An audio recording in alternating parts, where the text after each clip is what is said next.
بسم الله الرحمن الرحيم. أعلن استئناف المؤتمر. In the name of God, the merciful and the compassionate, the first plenary meeting of the high-level international conference for the peaceful settlement of the question of Palestine and the implementation of the two-state solutions is resumed. Distinguished heads of state and government, ministers, Your Excellency Antonio Guterres, Secretary General of the United Nations, Your Excellency Philemon Yang, President of the General Assembly, Excellencies, ladies and gentlemen. It is an honor and a privilege for me to co-chair with His Excellency Jean-Noël Barrot, Minister for Europe and Foreign Affairs of France, this high-level international conference for the peaceful settlement of the question of Palestine and the implementation of the two-state solution in accordance with General Assembly Resolution 78/81 of 3rd December 2024.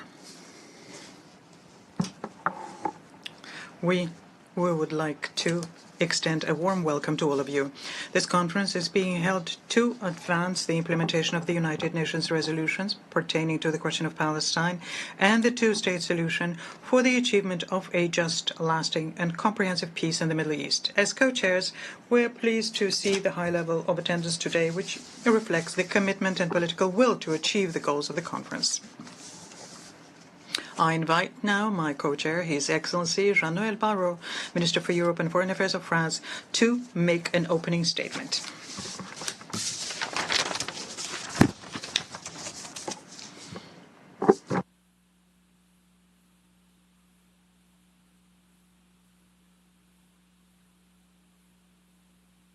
Monsieur le Secrétaire. Secretary General, President of the General Assembly, Prime Ministers, Ministers, ladies and gentlemen. Having learned through his history, which is blood-spattered with fratricidal wars, loyal to the foundational principles of the United Nations established 80 years ago, France acknowledges that it is the sacred right of peoples to determine their own fate. There is nothing more precious for people than the dignity of to be free and to be standing on the land from which it takes its roots. Because depriving people of this rights inevitably leads to resentment, violence, and war. And that is why France is standing side by side with Israel, when after a long history of exile and persecution, it finally had a land, it finally had a state, and entered into the community of nations as a free people. And the France stood by Israel, mobilizing its diplomatic and military power every time his right to an existence was challenged or threatened. This was done in the name of a millennia-long relationship between France and the Jewish people, and in the name of the rights of people to determine their own fate. France acknowledges and recognizes this same right with the Palestinian people, the right to have their own homeland. And that is why France considers that the only alternative to the long cycle of violence is a prospect of having these two people, having two states, living side by side in peace and security. And this is the solution that France has been upholding constantly for decades. This was done through General de Gaulle, who in 1967 stated that the settlement of the conflict should be based on the recognition by each of the states in question by all others. This was done by François Mitterrand, who in 1982 stated in the Knesset that a dialogue means the prior and mutual recognition of the right of others to exist. This was done by Jacques Chirac, who in 1996 spoke in front of the Palestinian Legislative Council and stated that the Palestinian people have a natural aspiration to determine their own fate and to have a state. This was done through the voice of all of their successors, and particularly through the voice of President Macron. But we're now at a time where this prospect of having two states recognized and respected in all of their rights is today in mortal danger. It was threatened by the barbarous attack of the 7th of October, the worst anti-Semitic massacre since the Holocaust, by the extraordinary unleashing of savagery and cruelty of the Hamas terrorists in the intimity of kibbutz and on the eucalyptus trees of the Nova Festival. In the disfigured shadows of 1,200 innocents who were brutally murdered then, including 50 French nationals who are still mourning now together with Israel. Through the terrible fate of the hostages who are still in the black hole of captivity and whose immediate return we are demanding. And for those who are still trying to mourn. After wounds going so deep, how can one imagine peaceful coexistence? This idea was challenged and threatened by an indefinite extension of military operations of Israel in Gaza, which for a long time no longer have military or political justification. Massive displacements of populations, civilian victims in the tens of thousands, families turned apart. Places of worship, hospitals, and schools bombed, humanitarian food distribution becoming bloodbath. Devastated by war, Gaza is today a charnel house where the corpses are looking famished and the spirits are becoming desperate. After so much suffering, how can we be thinking of peace? This idea is also threatened by the accelerated pace of the settlements in the West Bank, by the extremist settlements who are uprooting olive trees, burning schools, and are chasing Palestinians away from their houses under the lenient eyes of the Israeli authorities. By the mixing up of the Palestinian Authority in such a way that undermines the very possibility of a state to exist, and by the Knesset, who last week voted in favor of complete annexation of the West Bank. Given these facts, how can one remain hopeful? On both sides, those who are rejecting these ideas seem to be winning. In those who are saying that the Palestine has to be from Jordan to the sea on the one hand, and those who are dreaming of the great Israel on the other hand, and the idea of the two states is moving farther and farther away. We absolutely cannot resign ourselves to this situation, and we cannot wait any longer because time is against us.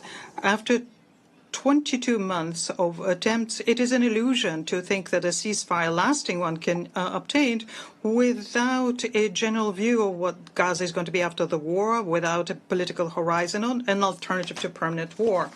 And that is why we undertook the initiative, together with Saudi Arabia, a major great country in the Middle East, to launch a collective endeavor to revive the two-state solution. And we would like to thank all of those countries who have joined us in this endeavor and who have worked tirelessly on this for the past 6 months, because this collective undertaking, this conference convened by the United Nations General Assembly, has already resulted in historic commitments which lead us to a new hope. This was expressed in the letter sent by the President of the Palestinian Authority to the President of the Republic and to the Crown Prince. And this letter, for the first time, he condemns the terrorist attacks of the 7th October. He calls for an immediate release of hostages detained by Hamas, asks for Hamas's disarmament and its exclusion from the governance of Gaza, and confirms towards the end that the payments to the families of terrorists will be stopped. He announces a school reform and undertakes to organize presidential and legislative elections in 2026 and accepts that the Palestinian state will be demilitarized. And there we have all of the conditions stipulated by the Prime Minister Benjamin Netanyahu in his speech in 2009 in Bar el-Inam, when he was talking about the preconditions for the Palestinian state. After that, we had an extraordinary meeting between the Israeli and Palestinian civil society representative on the 13th of June, and they together jointly launched the appeal of Paris to guarantee the security of Israel, working towards a regional integration and towards recognizing the state of Palestine. And this also includes the denunciation by Saudi Arabia and the Arab countries present here today in New York, the denunciation of the crimes of Hamas, the appeal for the for Hamas's disarming, and the expression of hope that they will have normalized relations with Israel and have Israel have normal regional integration. As was stated by the President of the Republic in response to the letter by the President of the Palestinian Authority on the 24th July, in the light of the historic commitments that have already been undertaken and those which will follow, in the name of the eternal rights of people to determine their own fate, at the time where the two-state solution is more threatened than ever, France is ready to fully recognize the state of Palestine and will do so in the month of September next. This recognition, which is a major decision by France, is an expression of both a rejection and it is an appeal. It is a rejection of the idea that the war camp is winning over the peace camp. It is rejection of the idea that Hamas is right when they kept contesting the right of Israel to exist. Hamas always fought this two-state solution for this reason. But Palestine is not, and it will never be, Hamas. Recognizing the state of Palestine today is to bolster those Palestinians who chose nonviolence, who decided to renounce terrorism and recognize Israel. It means creating for the Palestinians the possibility of having an alternative. It's denouncing Hamas and isolating it for good. It is also a rejection of allowing the extremists in Israel to say that the Palestinians have no right to exist, and when they propagate violence through hatred and to the detriment of the security interest of their own country. It's a rejection of the resignation that some in the international community and its leaders have when they tend to give up. It's a resignation when they say that nothing can be done. But this is something that we in France reject. We today have an opportunity to save the peace process. It is our historic responsibility, and it is our honor to take this opportunity. This recognition, which is a major decision by France, it is also an appeal, a call, an appeal to all of the people and countries in the world. Please bring in your contribution to this edifice of peace. Rejoin the irreversible trend that we have launched with Saudi Arabia by participating in the meeting of heads of state and governments, which will take place in September at the time of the United Nations General Assembly. It is also an appeal to those countries who have not yet recognized the state of Palestine.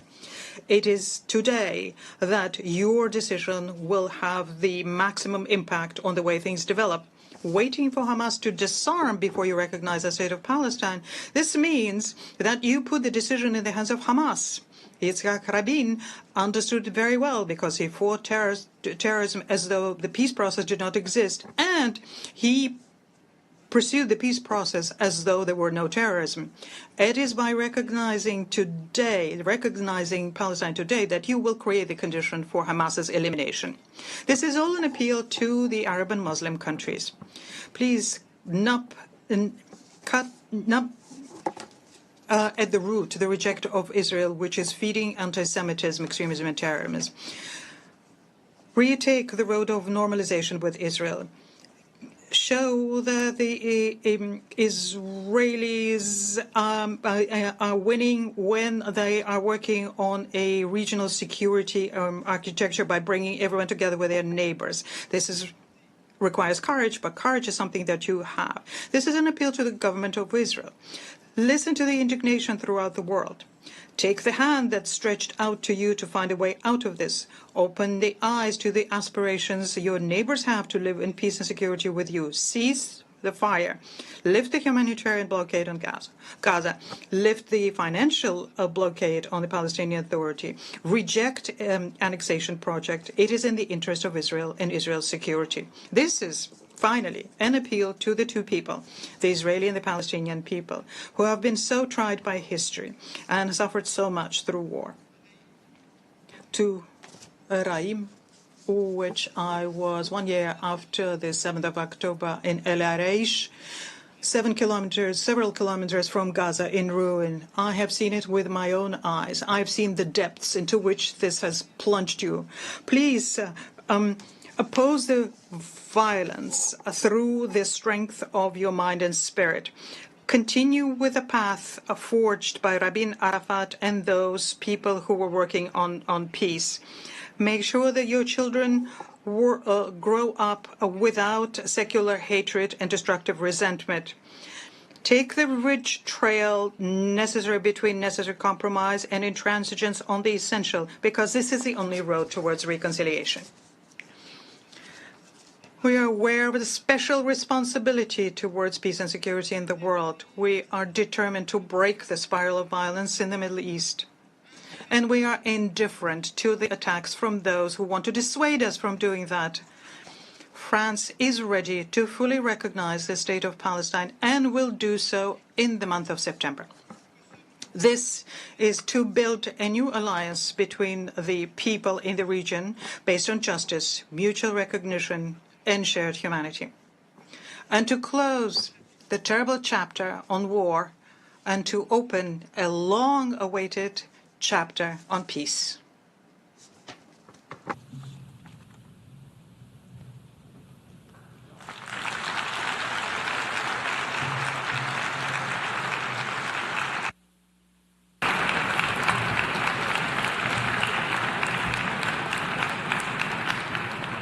أشكر معالي الوزير بارو. I thank His Excellency Mr. Barrot, and I will now deliver some opening remarks.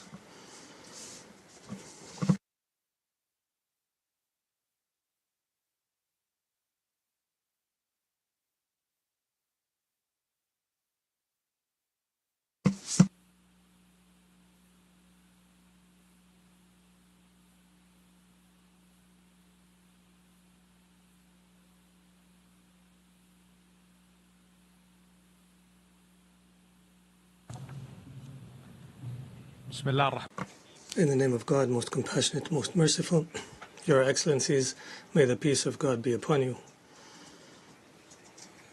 It gives me pleasure to begin by thanking His Excellency Minister of Foreign Affairs of the Republic of France and His Excellency the Secretary General and the President of the General Assembly and the chairs of the working groups for their efforts to prepare for this important conference, which is an opportune moment to move forward with the peace process. Ladies and gentlemen, this conference is held while escalation continues and the expansion of the conflict continues without any regard for the regional implications and global implications and with a manner that entrenches impunity. At the same time, thousands of civilians are suffering the worst kinds of serious violations of starvation and bombardment and displacement, and hindering all international efforts to deliver humanitarian assistance to our people in Gaza. Meanwhile, the Israeli violations also take place in Jerusalem and the West Bank, where settlement policies continue and systemic exercises that want to change the demographic and religious nature of the region.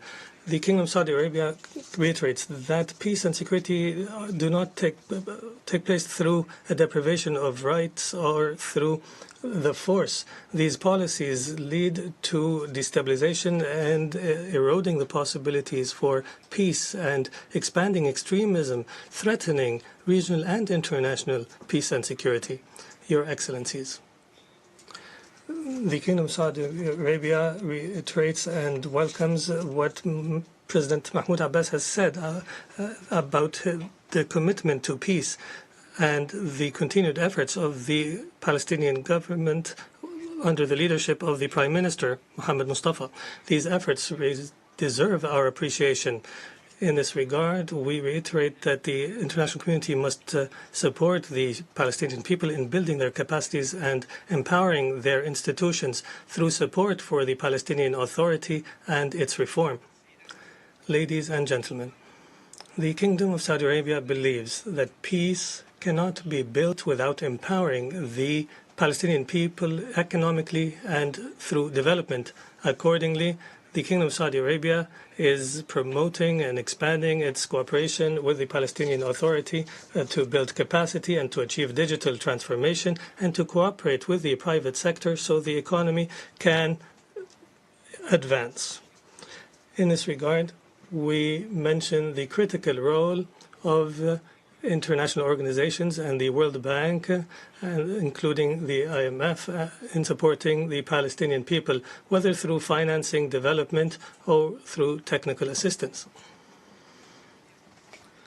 In light of the increasing challenges, there is an urgent need to continue this support and further intensify it in order to enable the Palestinian people to overcome the challenges to achieve development and stability. And we welcome the grant from the World Bank for the Palestinians. Ladies and gentlemen, since the adoption of the Arab peace process in 2002, the Kingdom has continued its efforts for realization of an independent Palestinian state on the borders of 1967 with East Jerusalem as its capital. This is the pillar for achieving a fair and comprehensive and lasting peace in the region. In this context, we commend France's intention to recognize the Palestinian state. This is a measure that reflects its support for the self-determination of the Palestinian people in accordance with international law and international resolutions. We welcome the recognition of a number of friendly states of the Palestinian state.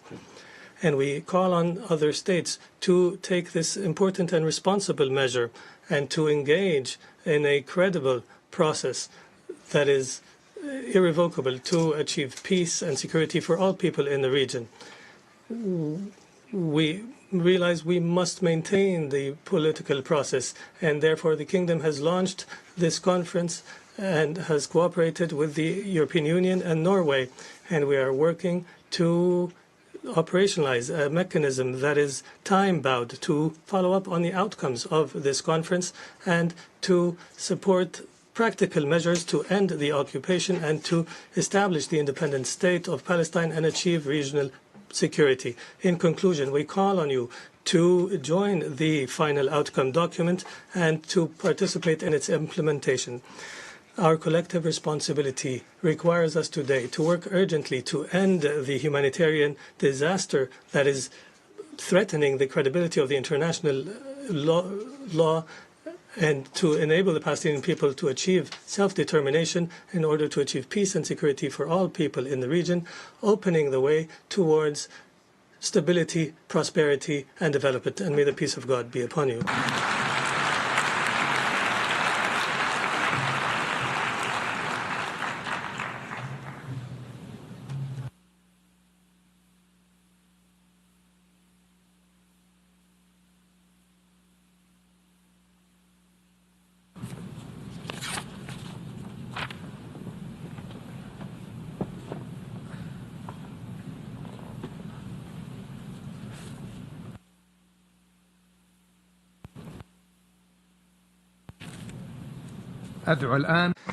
I now invite His Excellency Antonio Guterres, the Secretary General of the United Nations, to make a statement.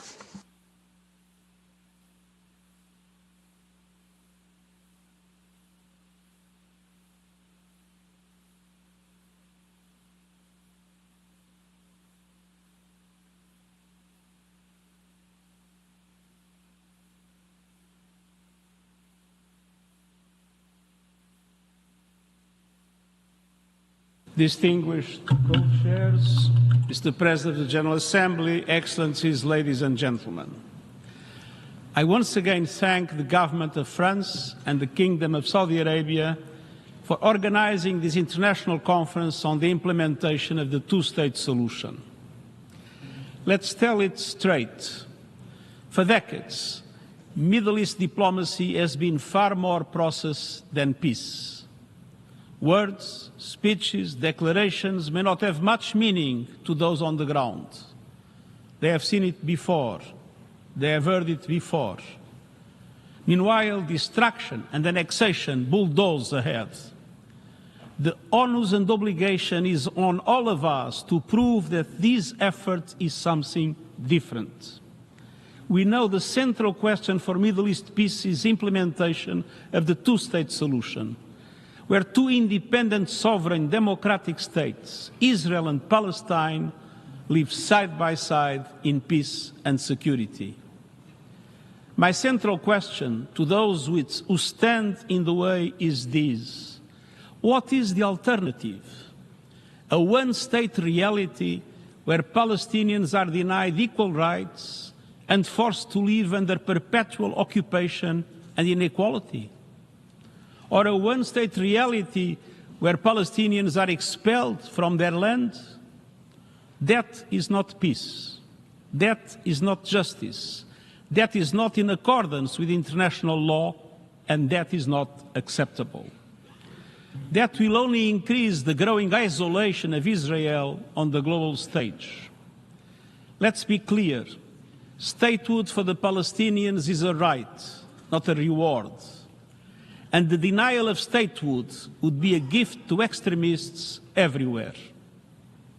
Excellencies, the only realistic, just and sustainable solution is two states, Israel and Palestine, living side by side in peace and security, within secure and recognized borders on the basis of the pre-1967 lines, with Jerusalem as the capital of both, in line with international law, UN resolutions, and other relevant agreements.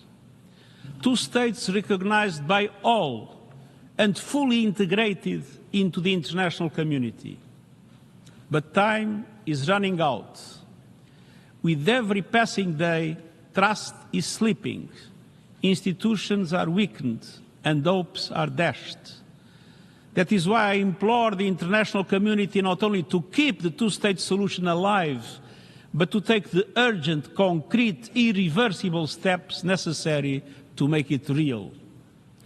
That means immediately ending violence, immediately ceasing annexation and settlement activities as called by the International Court of Justice, rejecting the forced displacement of the Palestinian population from any part of the occupied Palestinian territory, which would constitute a grave violation of international human rights and humanitarian law, rejecting any form of ethnic cleansing, ensuring full accountability for any atrocity crimes and other violations of international law, restoring credible political dialogue, and reaffirming the equal rights and dignity of both peoples.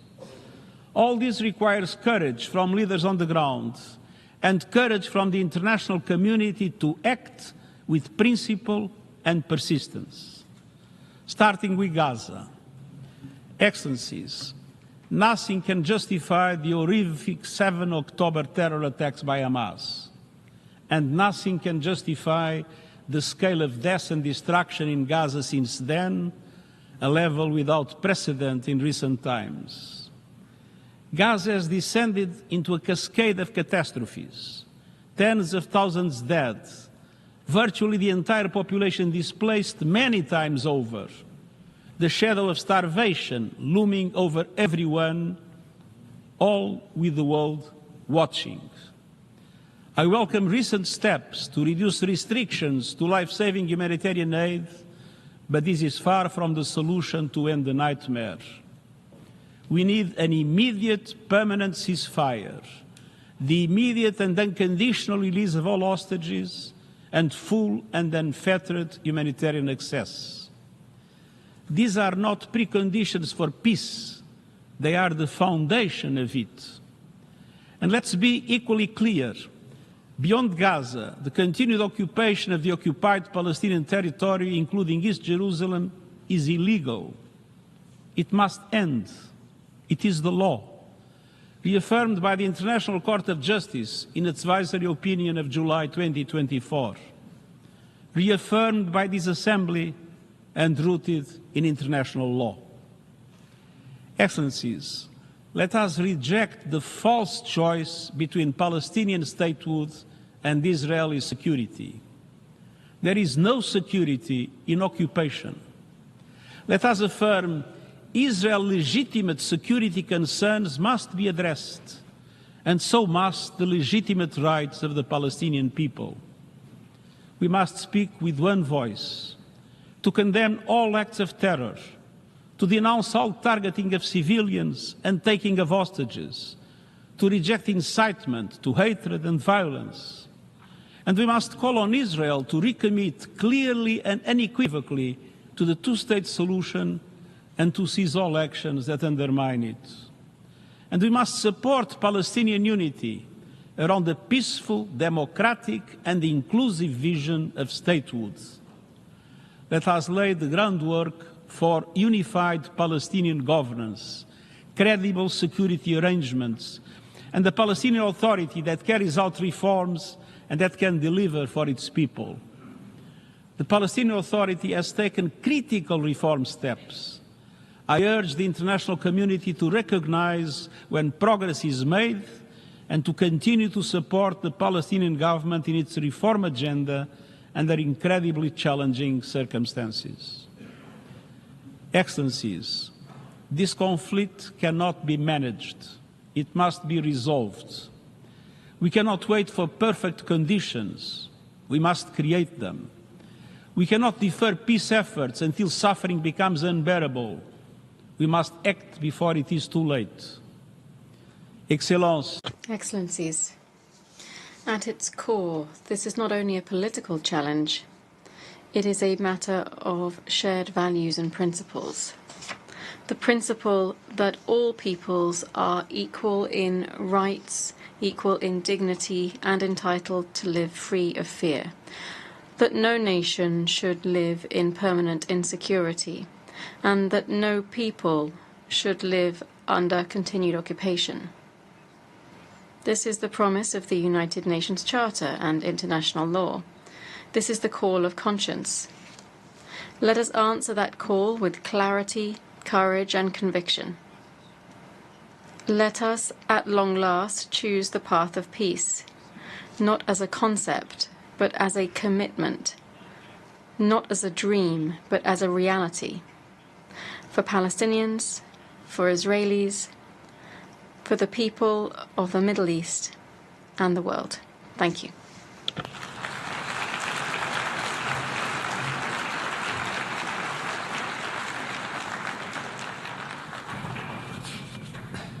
أشكر الأمين العام للأمم I thank the UN Secretary General, and I now invite His Excellency Philemon Yanga, President of the General Assembly, to deliver a statement.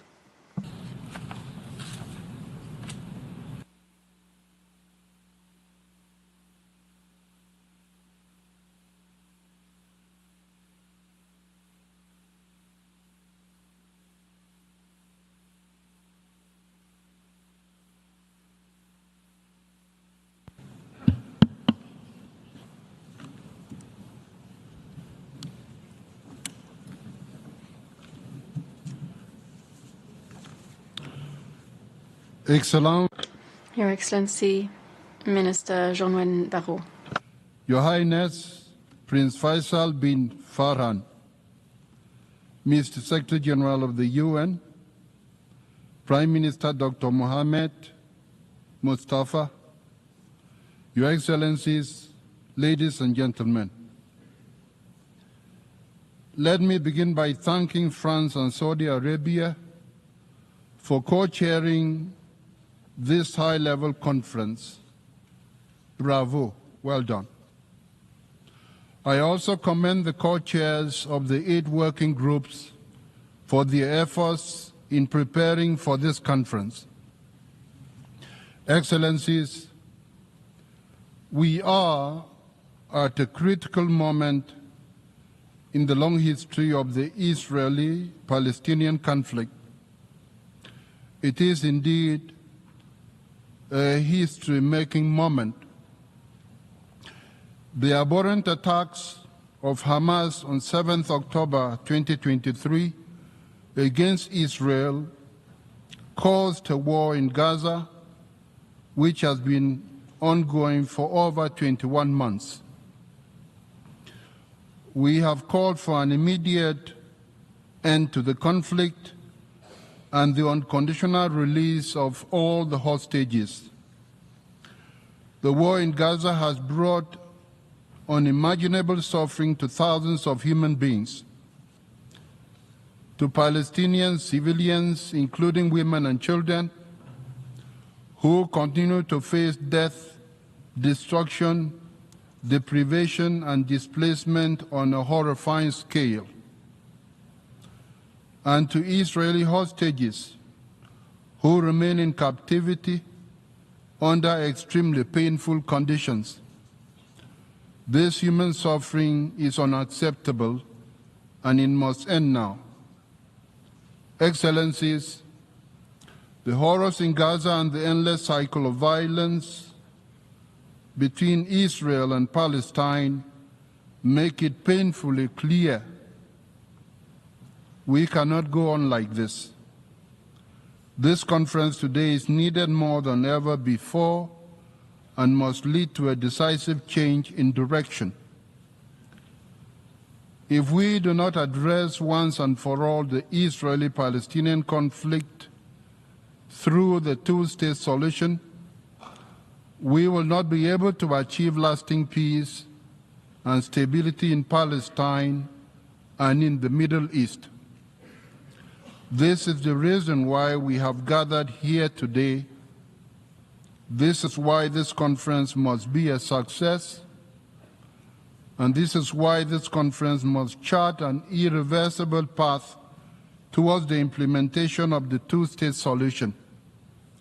We simply cannot afford more excuses and more delays. We must act now.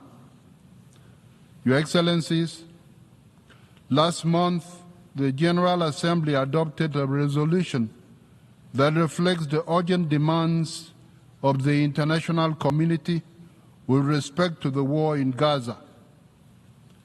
The urgent demands include, first, an immediate, unconditional and permanent ceasefire to be respected by all the parties concerned.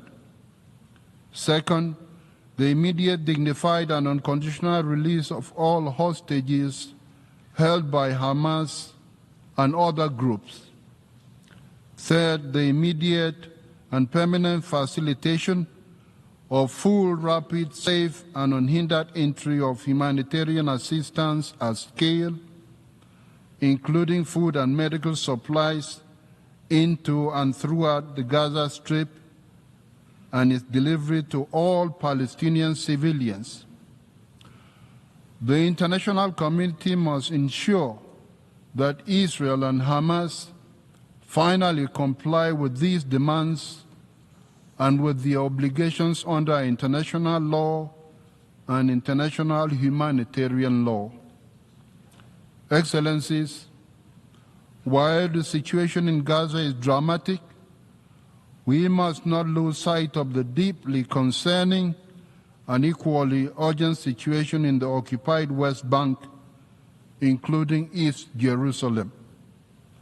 Violence against civilians, including acts of terror, settler violence, settlement expansion, seizures, demolitions, and forced displacements are eroding any prospects for a political solution to the Israeli-Palestinian conflict.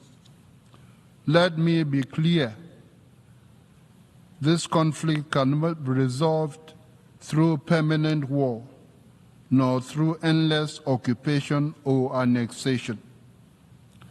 Peace and stability will only be achieved when Israelis and Palestinians can live side by side in their own sovereign independent states in peace, security, and dignity. When Palestinians recognize the state of Israel and Israelis recognize the state of Palestine, that will be a good thing. When the world finally honors the legitimate aspirations and rights of both Palestinians and Israelis, when both the state of Israel and the state of Palestine are recognized as legitimate members of the international community and of the United Nations.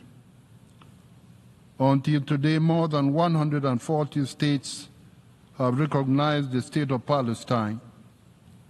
The announcement of President Macron that France will be recognizing the state of Palestine in the upcoming session of the General Assembly should encourage more states to take this important step on the way to the realization of the two-state solution. It should also serve to empower those voices in Israel and Palestine who advocate for peace and peaceful coexistence of Israelis and Palestinians. Excellencies, the international community has reaffirmed its unwavering commitment to a comprehensive, just and lasting peace grounded in international law and the United Nations Charter and relevant United Nations resolutions on different occasions. Now we must translate this commitment into action. It has been 78 years since this General Assembly first called for a two-state solution in Resolution 181. It has been 58 years since the Security Council adopted Resolution 242. Time and again, the General Assembly and the Security Council have reiterated their support for a vision of two states within secure and recognized borders based on the 1967 lines in numerous resolutions. It is our collective responsibility to demand the implementation of these resolutions. The focus of this conference must therefore be concrete and action-oriented, identifying steps the international community must take to realize the two-state solution. We must restore both hope and trust. Hope that a better future is possible. Trust in the United Nations and our commitment to the peoples of Palestine and Israel. We must act now to take the steps necessary to bring about a peaceful settlement of this conflict, one that upholds international law, the United Nations Charter and relevant UN resolutions, and especially one that achieves justice for Palestinians and Israelis, one that ensures a peaceful, prosperous, and equitable future for everyone in the Middle East. Thank you.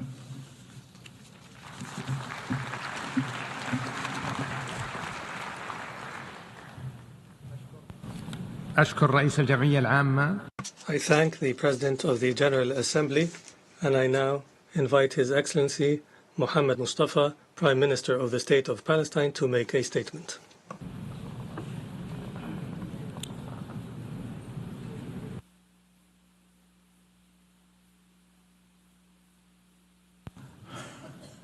صاحب السمو الأمير فيصل. Your Highness Prince Faisal bin Farhan, Your Excellency Minister Jean-Noel Barrot, Mr. Antonio Guterres, Secretary General of the United Nations, Mr. Philemon Yang, President of the General Assembly, Your Highnesses, Your Excellencies, distinguished delegations, may the peace and blessings of Allah be upon you. At the outset, I would like to express once again the appreciation of the State of Palestine to the Kingdom of Saudi Arabia and France for their leadership and for presiding over this important United Nations conference. I would also like to thank the states that have chaired the working groups and all the states and organizations participating in this international conference for the peaceful settlement of the question of Palestine and the implementation of the two-state solution. We have been waiting for long years for a genuine international intervention that would move us towards a peaceful, just, and comprehensive solution to the Palestinian question and the independence of the State of Palestine in implementation of the two-state solution on the basis of resolutions of international legitimacy for many years. And in this period of waiting, we have lost what we have lost, and we have suffered immensely. Therefore,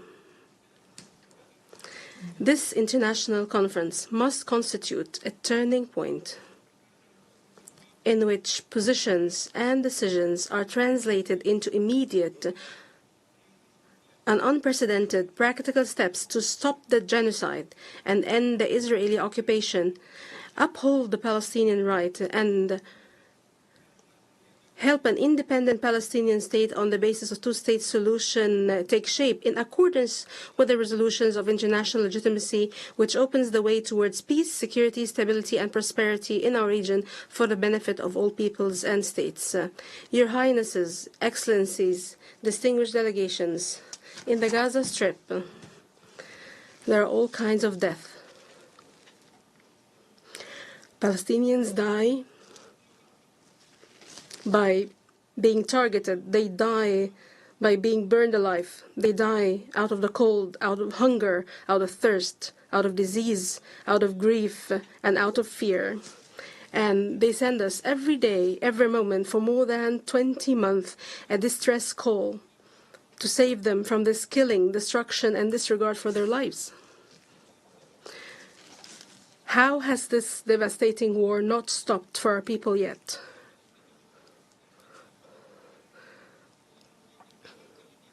How come there's no stop to this countless innocent lives lost?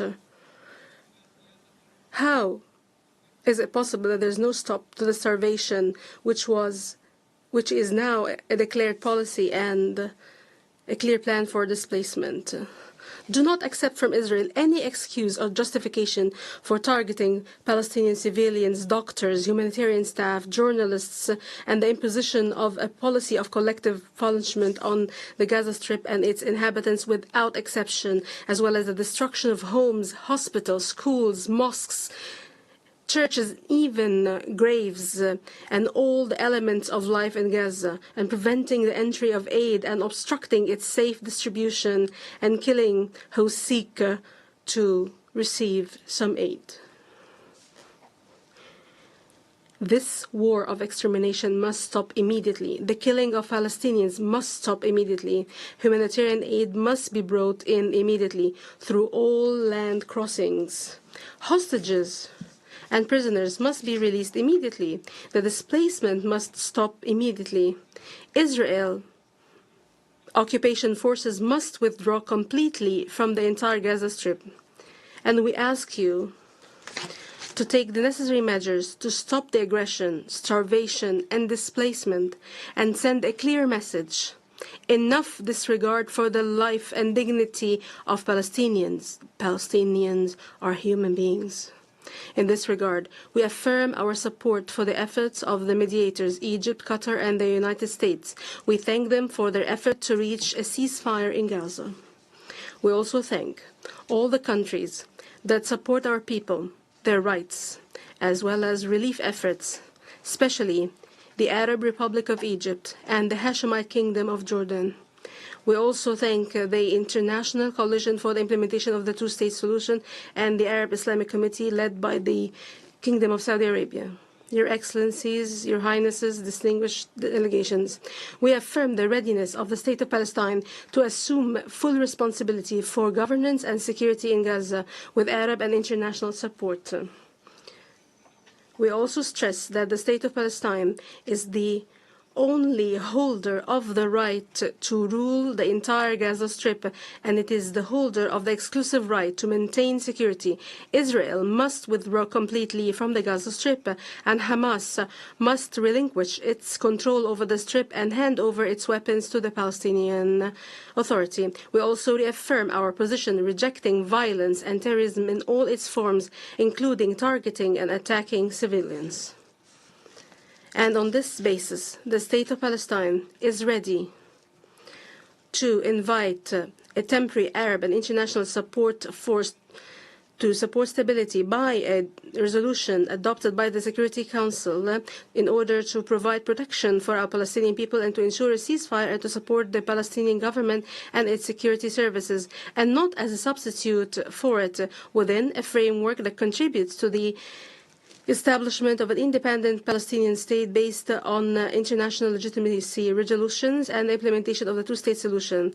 We are also working with brotherly Arab countries and the international community to reconstruct Gaza and prevent the displacement of our people from their land, including by holding an international conference in Egypt to start implementing the Gaza Reconstruction and Recovery Plan and providing it with the necessary support. Your Highnesses, Excellencies, distinguished delegations, as soon as you look at the West Bank, including East Jerusalem, you see the intentions and appetite of Israel government and settlers in annexing the Palestinian land and reducing the Palestinian presence on it and ending it, if possible, besieging and exhausting Palestinian government and weakening its ability to carry out and fulfill its governmental tasks through political, financial, military pressure. And the last chapter of these policies was the decision by the Israeli Knesset to annex the West Bank. Hence, the international community must move beyond the time of condemnation and denunciation and move to a stage where it forces Israel to cease its annexation practices, settlement, including settler terrorism and violence, killing and captivity, restriction on movements, attacks, and destruction of villages, cities, and camps, and prevention of return to them. Attacks also on Islamic and Christian holy sites, withholding Palestinian tax funds, as well as threatening to paralyze the Palestinian banking sector in an attempt to destroy the state of Palestine and the two-state solution. Your Highnesses, hence, we stress the importance of holding this conference and the issuance of the UN Declaration for the peaceful settlement of the Palestinian question and the implementation of the two-state solution 1 year after the issuance of the advisory opinion of the ICJ. This confirms the beginning of a different approach, different from previous approaches, an approach that is bolder and more capable, that leads us towards the actual implementation of the resolutions of international legitimacy and the embodiment of the independent Palestinian state on the ground and the implementation of the two-state solution on the 1967 borders and the achievement of a future of peace, security, and stability in which all states of the region live side by side and good neighborliness. We hope that the Israelis would seize this opportunity. Your Highnesses, distinguished delegations, we want a free, independent, and sovereign Palestinian state that is modern and developed, that is the source of pride for all the sons and daughters of the Palestinian people everywhere, in which law, peace, and security prevail. We want it to be a state that is not subject to occupation, that is free of violence and terrorism, that adopts a culture of peace, that lives up to the aspirations and enormous sacrifices of our people, that guarantees its rights, freedom, and dignity. In this regard, President Mahmoud Abbas announced at the Arab Summit that comprehensive presidential and legislative elections will be held within a year, as has been done previously in all of our occupied territories, including East Jerusalem, and he asked the international community to provide us with assistance in holding such elections. These will be open elections based on the platform of the PLO and its commitments and the resolutions of international legitimacy under the slogan, "One government, one state, and one set of arms." We are confident that this conference will contribute to ending the war on Gaza, ending the occupation, and embodying the sovereign Palestinian state, including by mobilizing political, financial, and economic support for the Palestinian government so that it can strengthen state institutions and implement the reform plan. Towards that end, we call on the convening of a donor conference as soon as possible to achieve these goals. Your Highnesses, Excellencies, heads of delegations, the Palestinian people have the right to live in freedom and dignity in their homeland. And every people in the world deserves to live in peace and security. However, all this can be achieved only through the realization of the inalienable rights of the Palestinian people. Foremost among them is the right to self-determination, the right to return, and the embodiment of the State of Palestine, an independent state of Palestine on the borders of 1967, with East Jerusalem as its capital, to live side by side in security and peace with Israel. The Palestinian Liberation Organization, the sole legitimate representative of the Palestinian people, has recognized Israel for more than 30 years.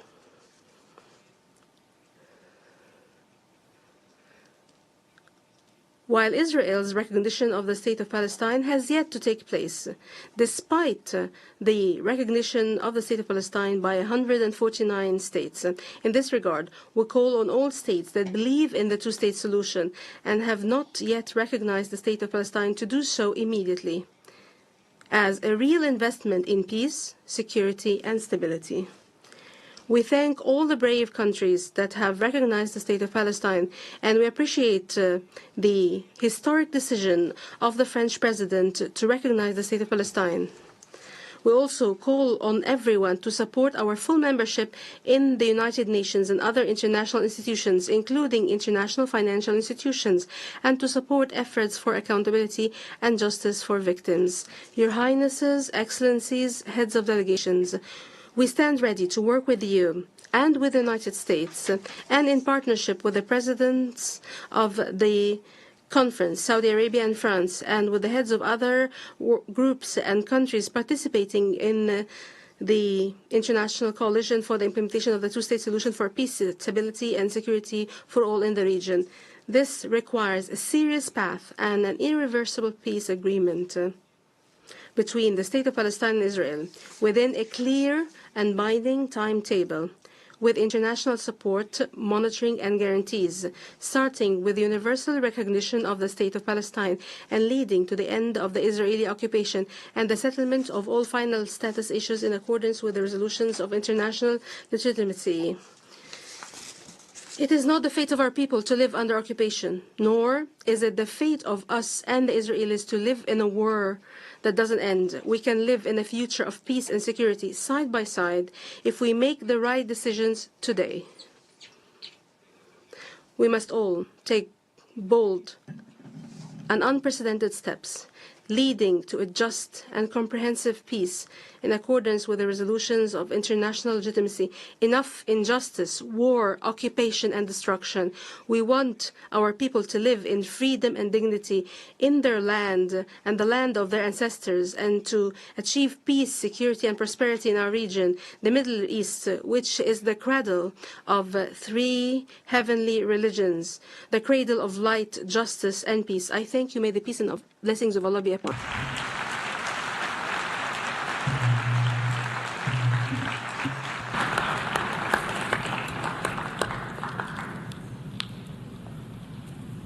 أشكر دولة رئيس مجلس الوزراء في دولة فلسطين. I thank His Excellency the Prime Minister of the State of Palestine.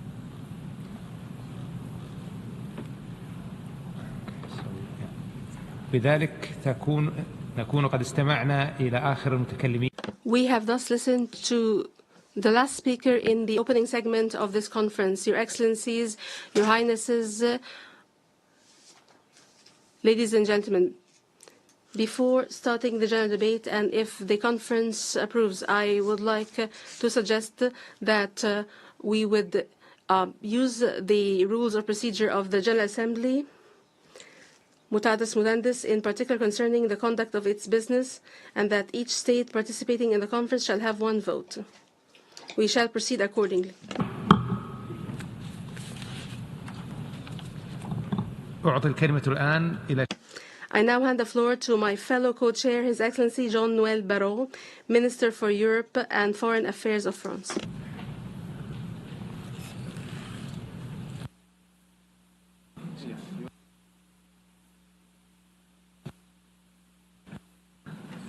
J'invite à présent.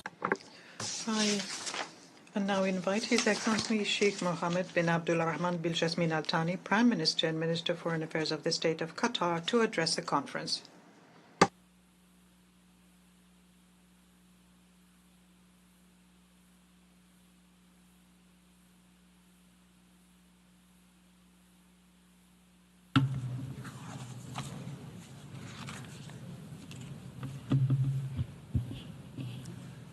Bismillah ar-Rahman ar-Rahim. In the name of Allah, most gracious, most merciful. Your Highness, Prince Faisal bin Farhan Al Saud, Minister of Foreign Affairs of the Brotherly Kingdom of Saudi Arabia. Your Excellency, Mr. Jean-Noël Barrot, Minister of Foreign Affairs of the Friendly Republic of France. Your Excellency, Secretary General of the United Nations, Your Excellency, President of the General Assembly, Your Excellencies, Your Highnesses, ladies and gentlemen. At the outset, I would like to express our appreciation to His Excellency President Emmanuel Macron, the President of the French Republic, and His Highness Prince Mohammed bin Salman, the Crown Prince of the Kingdom of Saudi Arabia, for taking the initiative to hold this historic conference under the sponsorship of the United Nations. The conference that tackles one of the longest unresolved issues in terms of the maintenance of international peace and security. Your Excellencies, this conference is a glimmer of hope.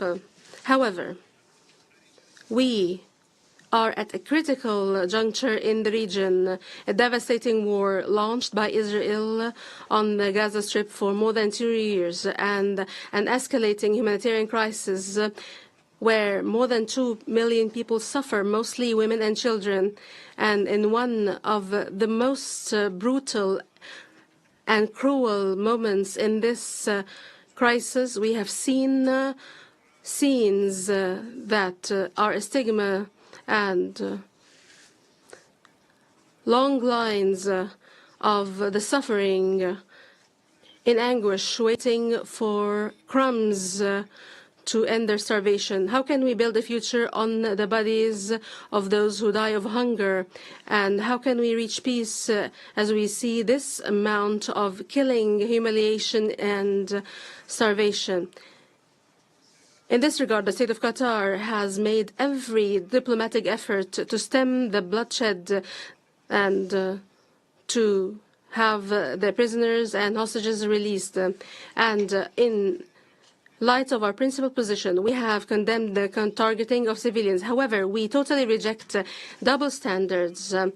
Human beings are human beings. Children are children. And none of us has the right to decide on the right of civilians to live based on political or racial or other criteria. Starvation and the targeting of hospitals has been used as a method of war in a precedent that we cannot accept, as if these are common practices in any conflict from now on. And the State of Qatar reaffirms once again its total rejection of the use of food as a tool to bring pressure to bear or a method of war or a weapon in war. And we condemn blockade and forced displacement against civilians and defenseless civilians, and the use and the targeting of vital facilities, hospitals, and shelters in a violation of international law and international norms. The efforts for mediation by Qatar, the US, and Egypt did bear fruit, namely the entry of significant aid and the release of prisoners and hostages from both sides. Despite multiple obstacles and attempts to block humanitarian aid and to demonize the mediators, despite all this, we continue in our path towards a ceasefire, a permanent ceasefire, to end the crisis and to start the effort for reconstruction and recovery. This requires that all parties act responsibly and support all efforts to reach such goal. Your Excellencies, the war on the Palestinian people in the Gaza Strip did not just lead to immense, unprecedented suffering for defenseless civilians, but it has led to a violation of international law and universal norms on which the international system has been built on since the end of World War II. It has proven that force cannot liquidate the question of Palestine. it has only aggravated the question by adding to the grievances the feelings of hurt and pain that will remain a wound that will never heal. The devastating catastrophe of war and its political failure mean that there is no alternative to a just and comprehensive settlement for the question of Palestine. And the key is to acknowledge that the Palestinian people have been subjected to injustice and to bring about justice that is 80 years late. Based on our principled support for peace, the State of Qatar fully supports the objectives of this conference, and we seek to have an active and a positive role towards the implementation of the two-state solution. And we have co-chaired with Canada and Mexico the third working group on the narratives for peace. And we have addressed in this working group important issues, and we have reached important conclusions that would lead to making this conference a success. To achieve a conducive environment for peace, there is a need to support positive narratives that support peace between the two sides that would be based on relinquishing violence and addressing attempts to dehumanize the other. Your Excellencies, the State of Qatar stresses its firm position vis-à-vis the peaceful settlement of the question of Palestine based on the principles of international law and the rules of international legitimacy based on the two-state solution as the only viable practical solution to end the conflict and to achieve just and comprehensive peace. Hence, the State of Qatar calls for a clear and unified international position that rejects all practices that hinder negotiations and chances for comprehensive and just peace. Here we welcome the recognition by a number of states of the State of Palestine in the West Bank and the Gaza Strip based on the 1967 borders, because we believe this is a vital step towards achieving security and stability internationally and regionally. We also welcome the commitment by the friendly Republic of France to recognize the State of Palestine next September. Ladies and gentlemen, holding this conference represents the collective will of the international community to translate words into actions and to actively contribute towards the peaceful settlement of the question of Palestine in all its dimensions. The international community has a responsibility to create an environment conducive to reaching a comprehensive and just peace, to bring back the strong role of international legitimacy after this horrific war, and to provide humanitarian, economic, and political necessary support. We hope that this conference would represent a turning point that would lead to tangible commitments, not just statements, and would pave the way towards practical steps towards the implementation of the two-state solution, towards a comprehensive, just, and permanent and lasting settlement of the cause, and would lead to stability in the entire region. I thank you.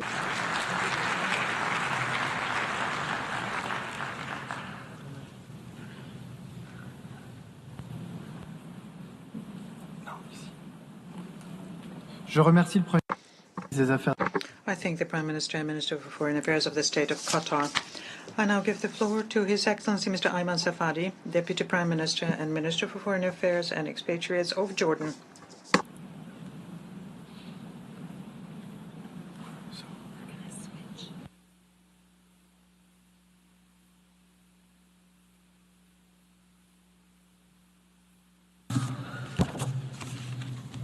بسم الله الرحمن الرحيم صاحب. In the name of God, the merciful and the compassionate. Your Highness,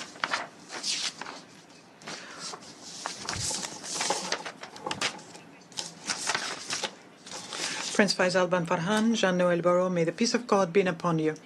We are here to affirm that there is only one road leading to just peace, ensuring peace and stability for the entire region. The two-state solutions, which puts an end to occupation and oppression and allows for the creation of an independent and sovereign Palestinian state on the national Palestinian territory, living in peace and security with Israel under international law and in line with the Arab Peace Initiative.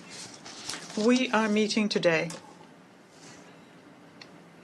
at the time where the disastrous impact of the failure of this solution is unfolding before our eyes in the form of death, destruction, hunger, which tramples international humanitarian law underfoot. It makes it into a mere slogan, existing in word but not in deed. The disastrous effects of that are seen in Gaza. Under occupation, it's become a cemetery for its inhabitants and also for our common values. The people in Gaza are dying. We can see mothers crying over their dying children, people who cannot find anything to drink or eat or any medication to alleviate the suffering of people. Mothers are watching their children's short lives ending. We can see it in the West Bank as well, where occupation is gathering pace, where the seizures of land continues, where the Palestinians' blood is being shed, and the holy sites are being violated, and the hope for peace is dying. Peace is the only guarantee for the Palestinians and the Israelis. We can see the arrogance of the State of Israel vis-à-vis the international law. For example, in Lebanon, we can see that, or in Syria, where Israel is invading greater and greater chunks of Syrian territory. At the time when the world is calling for the rebuilding of a new Syria, which is free and stable, where all Syrians live in security, freedom, dignity, and equality. Ladies and gentlemen, this situation, it nullifies our humanity and threatens our collective security, undermines international law and the United Nations Charter, and makes this conflict a threat to the future of the region. The aggression against Gaza has to end. The international community has to prevent the death of another Palestinian children who is dying from hunger or thirst. More than 600,000 children in Gaza must return to school. 2.3 million Palestinians must regain hope and belief in the value of their lives and in their children's future. And that's why the efforts by Egypt, Qatar, and the United States have to be successful to arrive at an agreement which ends the war and gives life back to Gaza. International assistance has to be provided in a way that's unimpeded. All of the crossing points have to be opened. Jordan continues doing everything it can through land convoys and airdrops when Israel leaves us no other choice. Humanitarian assistance and drops cannot be an alternative to land delivery. This is our small contribution to the situation in Gaza, but we will continue doing everything we can to continue helping people in Gaza living through their current situation. The Kingdom of Jordan is ready to cooperate with all of you in this humanitarian duty. The international community has to work and has to be firm and effective to counter the illegitimate Israeli steps which undermine the two-state solution in the occupied West Bank.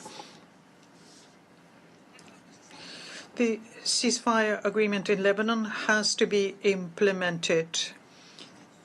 Also, the actions of Israel in Syria, which destabilize Syria and usurp the rights of the Syrian people to security and stability, have to end.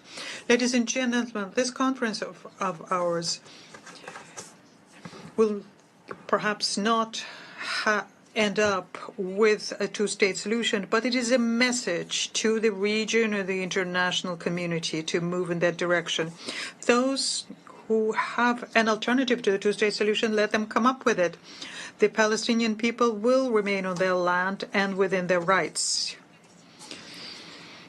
All the millions of people in the West Bank and other occupied areas will continue being dehumanized. Do they not have the right to dignified life and freedom and the right to self-determination?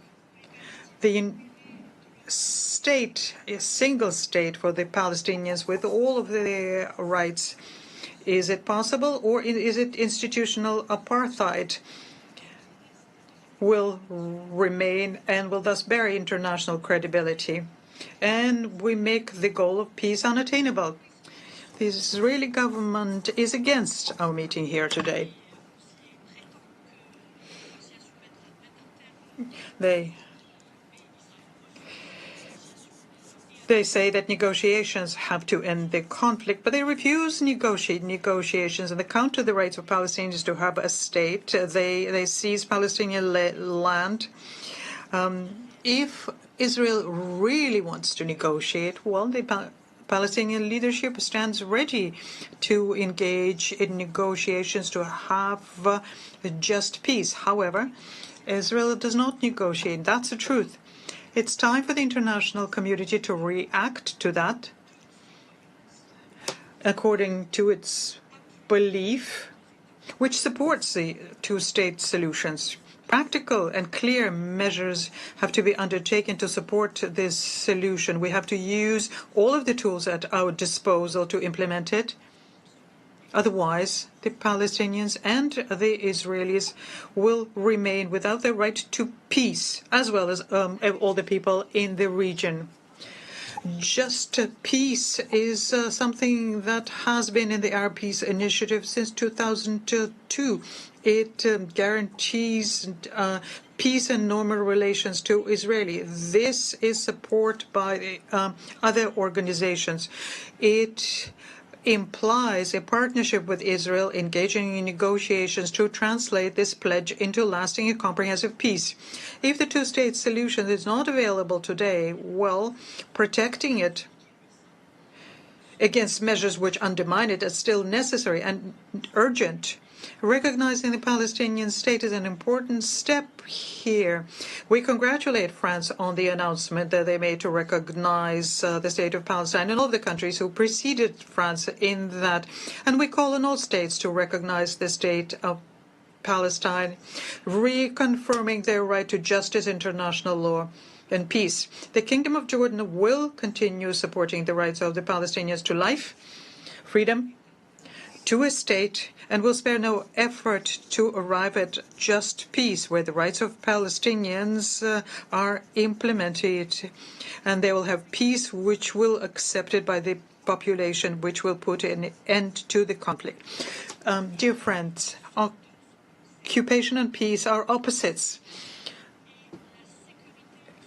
Occupation and security are opposites as well. Only just peace will ensure the security of the Palestinians and the Israelis and enable them to build a stable future, something that we all want.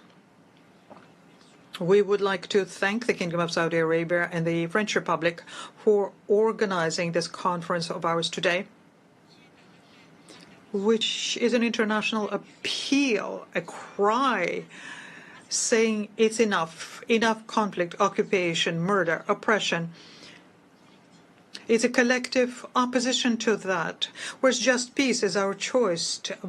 Basing ourselves on the two-state solutions, we have an opportunity to have a future which there is only justice and hope, cooperation and not conflict. I thank you. I think His Excellency Ayam Safaji. I now give the floor to Her Excellency Tajan Fajon, Deputy Prime Minister, Minister of Foreign and European Affairs of the Republic of Slovenia.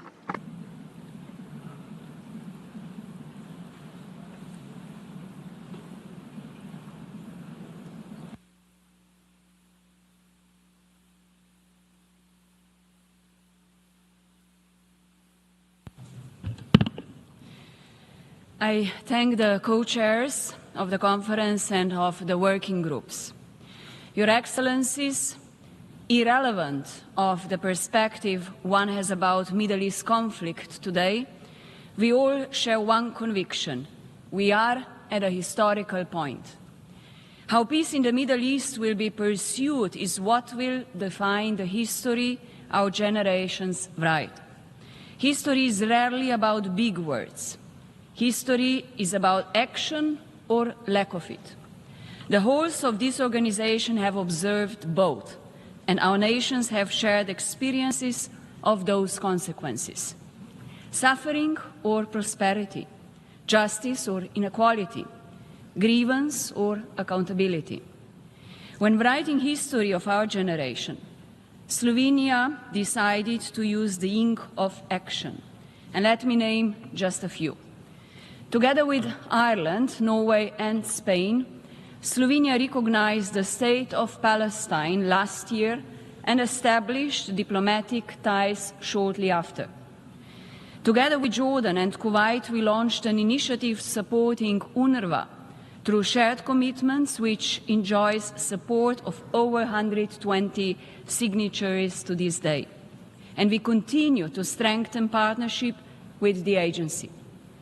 We acted upon the mandate entrusted to us as the Security Council member, pushing for action in the Council and supporting membership of Palestine in the United Nations. We participated in proceedings for advisory opinions of the International Court of Justice and supported action in the General Assembly. We were among the first countries recently to respond to settler violence by adopting sanctions against 2 Israeli ministers. And we have supported any well-intended other initiative along the way, including the US, Egypt, Qatar-led mediation efforts. But our efforts cannot and will not end there. I'm looking forward to signing a memorandum of understanding with Palestine to pave the way for strengthened cooperation. Palestinian ownership is central to the two-state solution.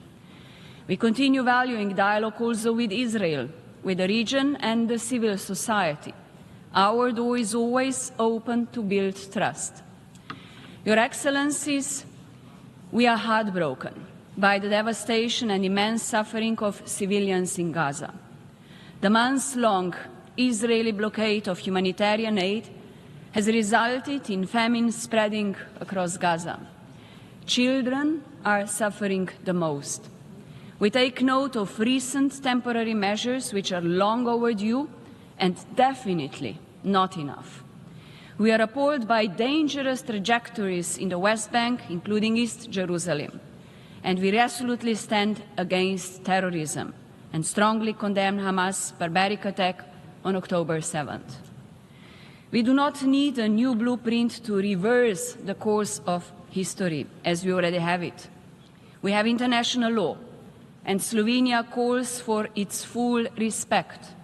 This includes the decisions of the ICJ, both advisory opinion on occupation as well as provisional measures on Gaza. And I feel compelled to underline that this includes accountability. We once again reaffirm our full support to the work of the International Criminal Court and human rights mechanisms. We also need courage and respect. We simply need more. We all share responsibility. We will be judged by history for our actions as well as for lack of them. That is why I take this opportunity to call on member states to take bold actions, to demand an end to starving civilians, a ceasefire and the release of hostages, to normalize ties with Israel, to recognize Palestine, to support Palestinian Authority, to provide humanitarian assistance and back reconstruction, to foster dialogue, and finally, leadership for peace. I thank you all.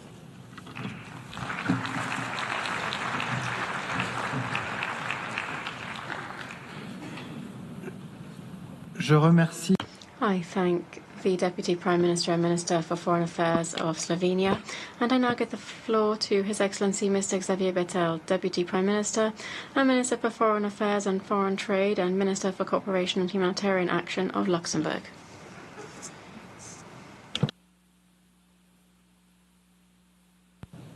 Dear Faisal, dear Jean-Noël, dear friends. Pour moi, venir ici... For me, coming here was something that wasn't just part of my work, it was a duty.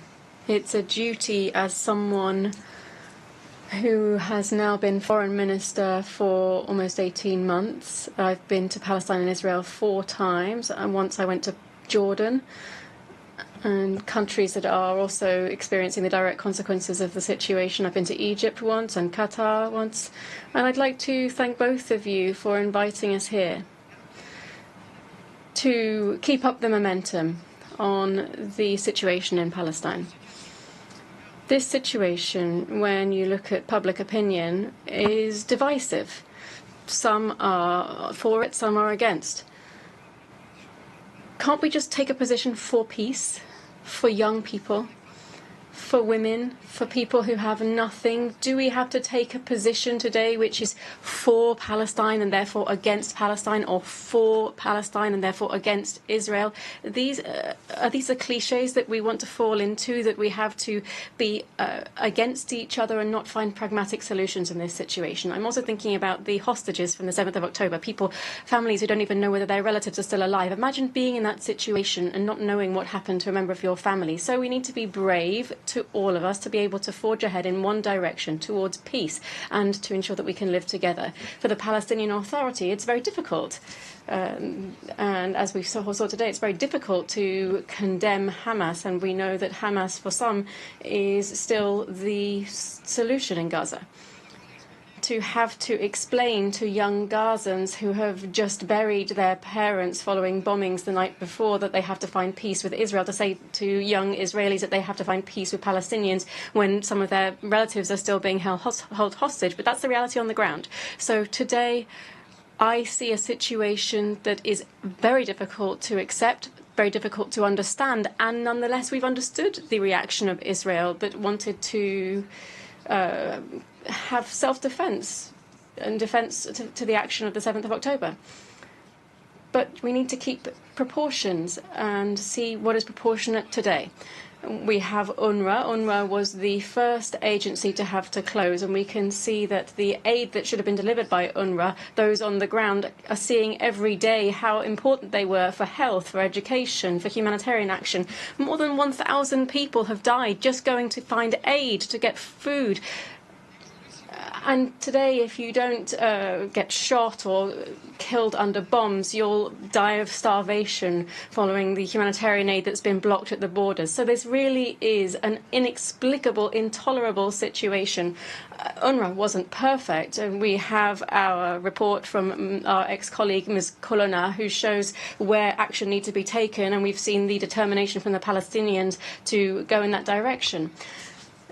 We've heard from Minister Smotrich Ben-Gvir, who will say that if we occupy Palestine, we will have no more housing issues, to say that a Prime Minister that's also silent. I was a Prime Minister for 10 years of Luxembourg, and when I saw something that was unacceptable, I said so. I said that words were unacceptable, and that the silence of President Netanyahu is a fact after the atrocious words of certain ministers that we've heard in recent days. So I want to say that this is an important time, that Arab countries and Muslim countries today are showing this solidarity, a condemnation of Hamas, because the first question that they ask our country is, do you condemn Hamas?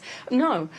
We need to ensure demilitarization of Hamas. Hamas can't be an alternative to the Palestinian Authority. We have to have elections in Palestine. We have to do demilitarization. We have to have de-radicalization. But we have to give hope to the Palestinian population that today, if it doesn't see a solution, risks being even more demanding and wanting to react to what it's seen. So we need to give hope to young Palestinian people and a future to young Palestinian people. And we need to strengthen the Palestinian Authority. We are seeing that the money from taxes paid by Palestinians is not paid back to the Palestinian authorities by the Israeli government. It's a very difficult situation, but the Grand Duchy of Luxembourg president is leaning in the direction of taking this step in September and to recognise the state of Palestine. We're being asked, well, will that change anything? Last year we saw Slovenia, Norway, Spain and Ireland that already did that.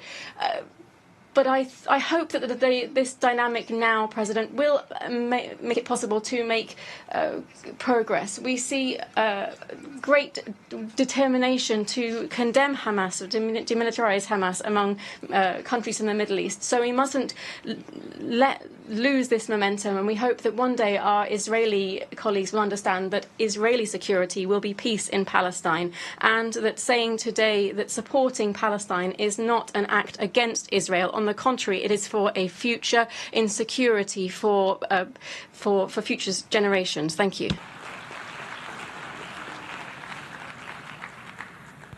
Je remercie le vice. I thank the Deputy Prime Minister, Minister for Foreign Affairs and Foreign Trade, of Cooperation and Humanitarian Action of Luxembourg. I would invite speakers to respect the time limit of 5 minutes that is granted to each speaker so that everyone can take the floor. Speakers with longer statements are encouraged to read an abbreviated version of their speech and to submit their full statement to the e-statements at un.org address so that it can be published in the UN Journal. I now invite His Excellency Mohammed Ishaq Dar, Deputy Prime Minister and Minister for Foreign Affairs of Pakistan, to take the floor.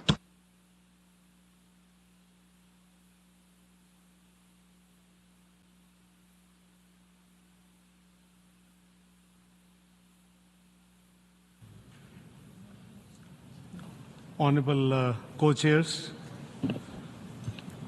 Honorable Secretary General UN, Honorable President General Assembly, Honorable Prime Ministers, fellow Deputy Prime Ministers and Foreign Ministers, Excellencies, ladies and gentlemen, Assalamu alaikum and very good afternoon.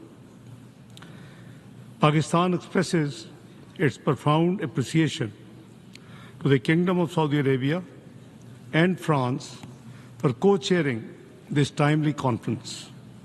We commend your leadership in galvanizing global support for a just, comprehensive and lasting solution to the question of Palestine. We also acknowledge the important work of the 8 working groups, co-chairs. Pakistan actively engaged in their deliberations and contributed forward-looking proposals to shape concrete outcomes. Excellencies, ladies and gentlemen, for over 75 years, the Palestinian people have endured occupation, displacement, and denial of their fundamental rights, including their inalienable right to self-determination. This prolonged injustice is not just a political failure, but a moral stain and a persistent threat to international peace and security. Today, Gaza is a graveyard of international law and humanitarian principles. The death and destruction inflicted by Israel, including the killing of over 58,000 Palestinians, mostly women and children, is an unconscionable breach of international humanitarian law, the UN resolutions, and the binding measures of International Court of Justice. The blockade of aid, deliberate targeting of civilian infrastructure, including refugees camps, hospitals, and aid convoys, have crossed every red line of legality and humanity. The collective punishment must stop now. We must immediately act with purpose. It is high time for credible and enforceable international action on the following key priorities. First, an immediate, unconditional, and permanent ceasefire across Gaza and all occupied Palestinian territories. Resolution 2735 must be implemented. We commend the efforts of Saudi Arabia, Qatar, Egypt, and the United States. Second, full and unimpeded humanitarian access, especially life-saving food and medicine. Humanitarian teams must be protected. Third, reinforce political and financial support for UNRWA, a lifeline for millions of Palestinians. Fourth, international accountability for war crimes and crimes against humanity. Impunity must end. Fifth, the re-inauguration of the genuine and irreversible political process to end the occupation and realize the two-state solution. Excellencies, ladies and gentlemen, the Palestinian question is a test case for the United Nations and the world. Pakistan reaffirms its unwavering and principled support for the Palestinian people's inalienable right of self-determination, including their right to viable, independent, and contiguous state of Palestine based on the pre-1967 borders with Al-Quds al-Sharif as its capital. The outcome of this conference must deliver actionable commitments that, number one, reaffirm the centrality of the two-state solution as the only path to sustainable peace. Two, demand Israel's immediate withdrawal from Gaza and support its reconstruction as envisaged in Resolution 2735 and the OIC Arab Plan. Three, support the OIC proposal to provide international protection for the Palestinian people through the deployment of an international protection mechanism and a timeline for building Palestinian institutional capacity and sovereignty. Four, reject and halt any attempts at the forced displacement or demographic manipulation. Number five, oppose illegal Israel settlements and annexation, especially in West Bank and East Jerusalem.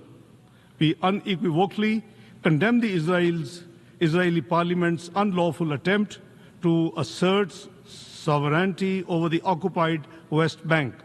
Six, ensure universal recognition of the State of Palestine and its full UN membership. We welcome France's decision to recognize the State of Palestine and encourage other countries who have not done so far to extend recognition and contribute to this global momentum for Palestinian statehood. Co-chairs, Pakistan stands ready to extend dedicated technical assistance and capacity building support to our Palestinian brothers and sisters in key sectors such as public administration, health, education, and service delivery in accordance with the Palestinian leadership's decision.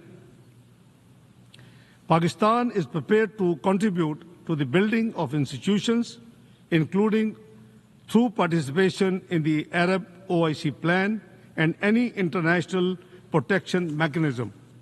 Let me conclude by saying that justice delayed is justice denied. But when justice is denied for generations, the consequences are even graver. The question of Palestinians has impacted the entire region and beyond. We must give hope to the Palestinian people. The occupation must end and end now. It is time for freedom, self-determination, and statehood, and Palestinians' full membership of the UN. That will be the best guarantee for lasting peace in the region. I thank you all.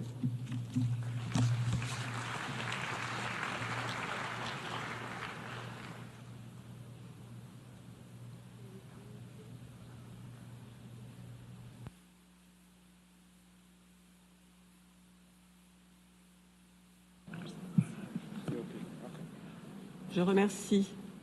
I thank the Deputy Prime Minister and Minister of Foreign Affairs of the Republic of Pakistan. And I now give the floor to the representative of the European Commission.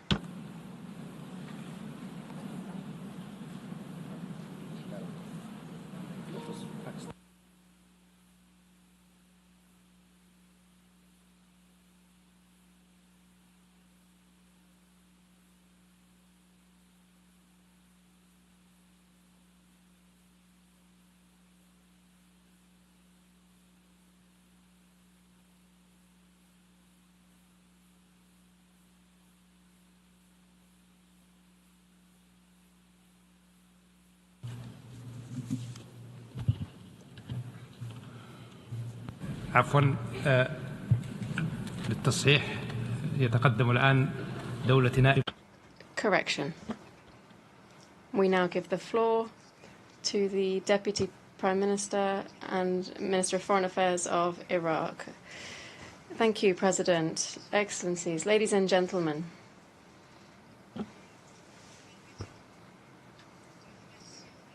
I would like to express my profound gratitude to Mr. Antonio Guterres, United Nations Secretary General, and Mr. Philemon Yang, President of the General Assembly. We thank them for their efforts. We welcome the efforts made by His Excellency Faisal bin Farhan Al Saud, Minister of Foreign Affairs and for the Kingdom of Saudi Arabia, and Mr. Jean-Noël Barrot, Minister of Foreign Affairs of France. And we congratulate them for convening this conference, which enshrines the principle of justice in the Palestinian cause, in the establishment of a Palestinian state, and guaranteeing the inalienable rights of the Palestinian people. Ladies and gentlemen,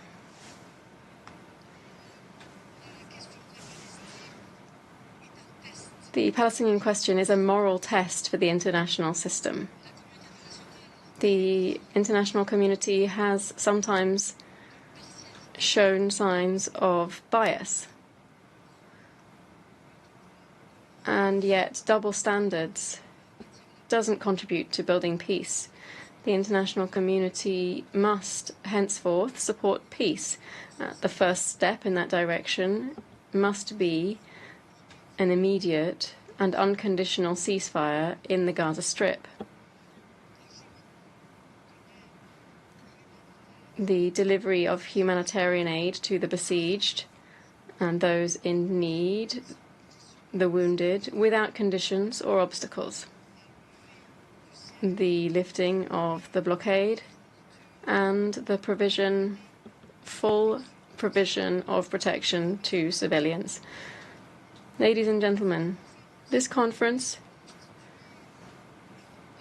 could represent a step forward that could prevent further humanitarian disasters in Gaza and in the West Bank.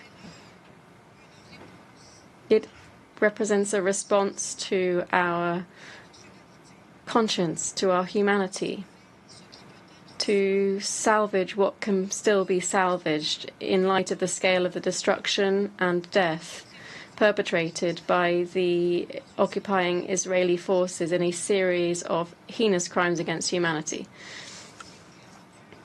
The policy of systematic killing practiced by the Israeli occupying forces is unacceptable.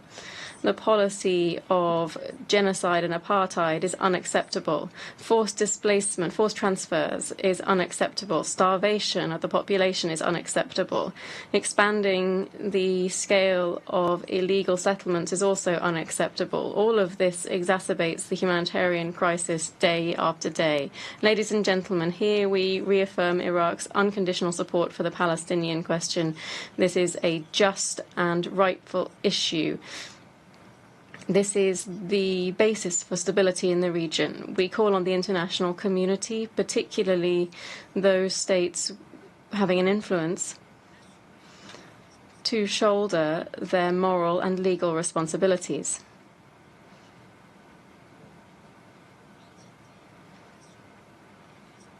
The occupying entity is responsible for grave violations of international law, of international humanitarian law and UN resolutions. For our part, we will continue to support international initiatives to recognize the state of Palestine as a fully fledged member of the United Nations.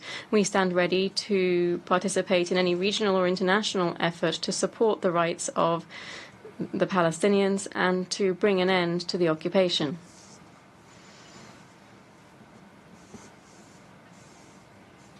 Iraq's position in support of the Palestinian cause and the rights of its people remains steadfast. That is, the right of its people to reclaim their usurped land. Iraq rejects attempts at forced displacement and condemns repeated attacks on Gaza and the West Bank. We affirm that a just peace and stability in the region cannot be achieved to the detriment of the rights of Palestinians. Iraq is convinced that regional stability will only be realized through the exercise by the Palestinian people of their inalienable right to self-determination and the establishment of an independent Palestinian state with Jerusalem as its capital. Thank you.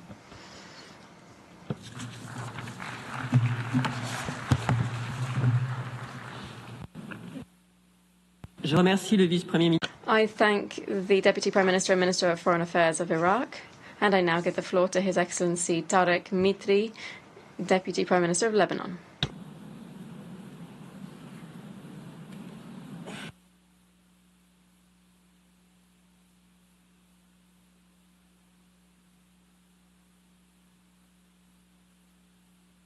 سيدي الرئيس أشكر الجمهورية. Mr. President, I thank the friendly French Republic and the brotherly Kingdom of Saudi Arabia for calling for this high-level international conference for the peaceful settlement of the question of Palestine and the implementation of the two-state solution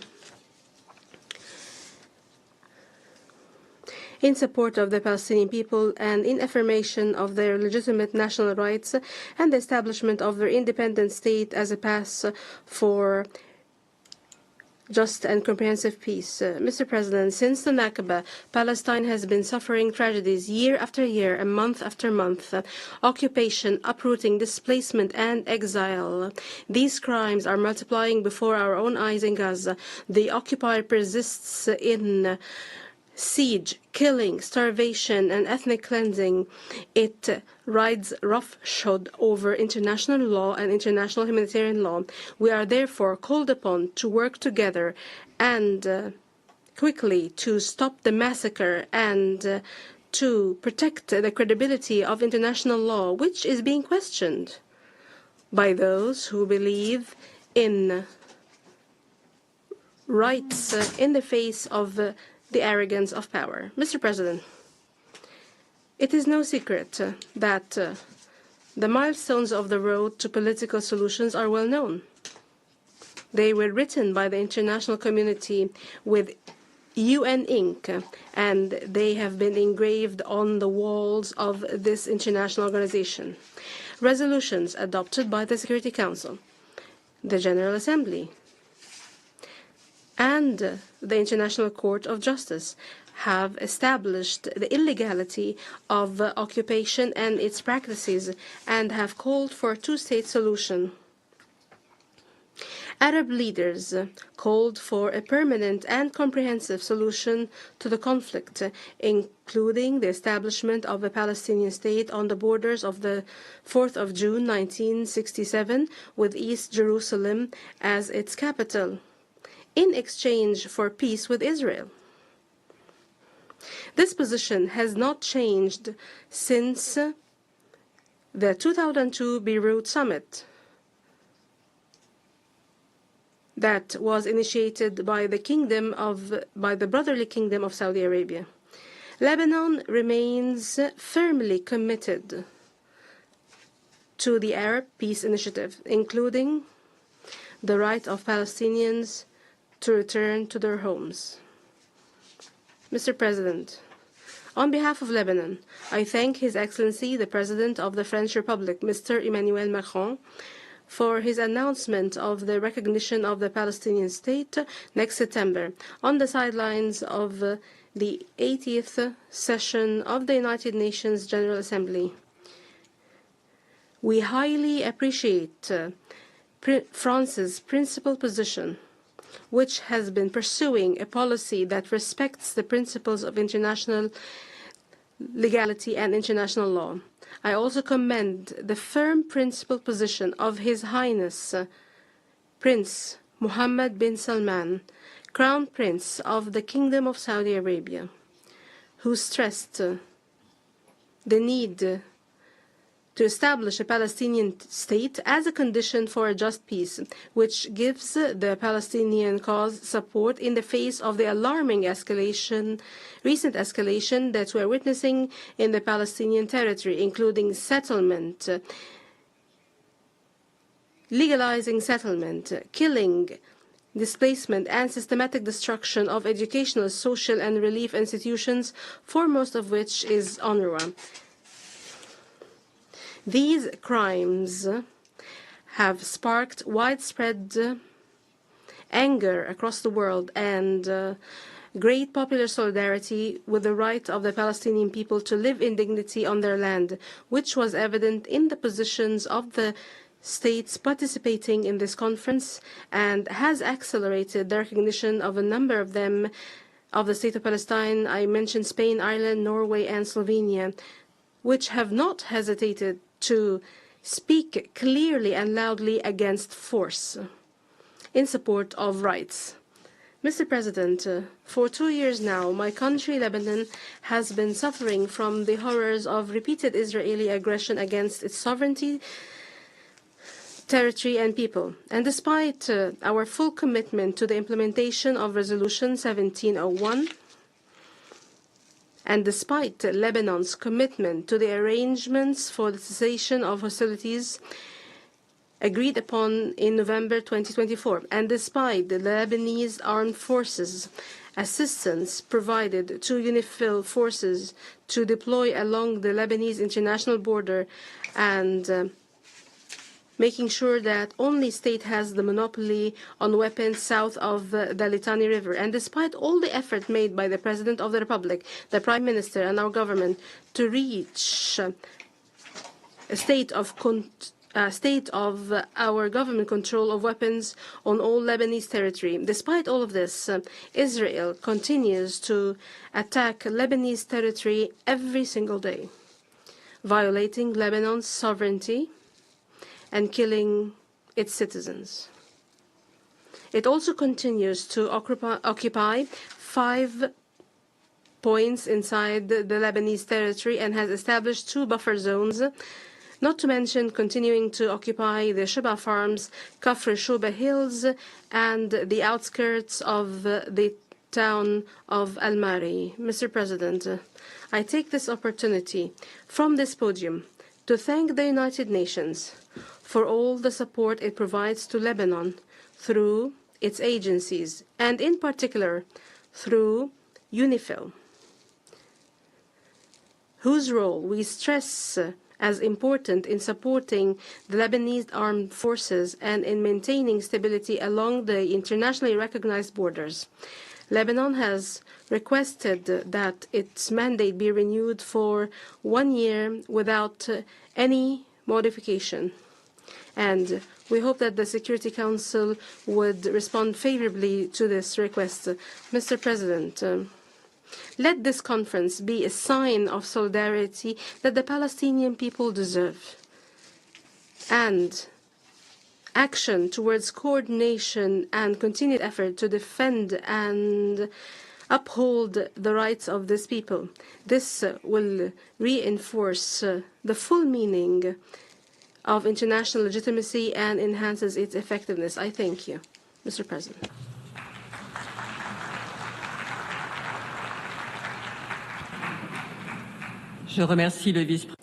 I thank the Deputy Prime Minister of Lebanon for his statement. I now give the floor to Her Excellency Anita Anand, Minister for Foreign Affairs of Canada.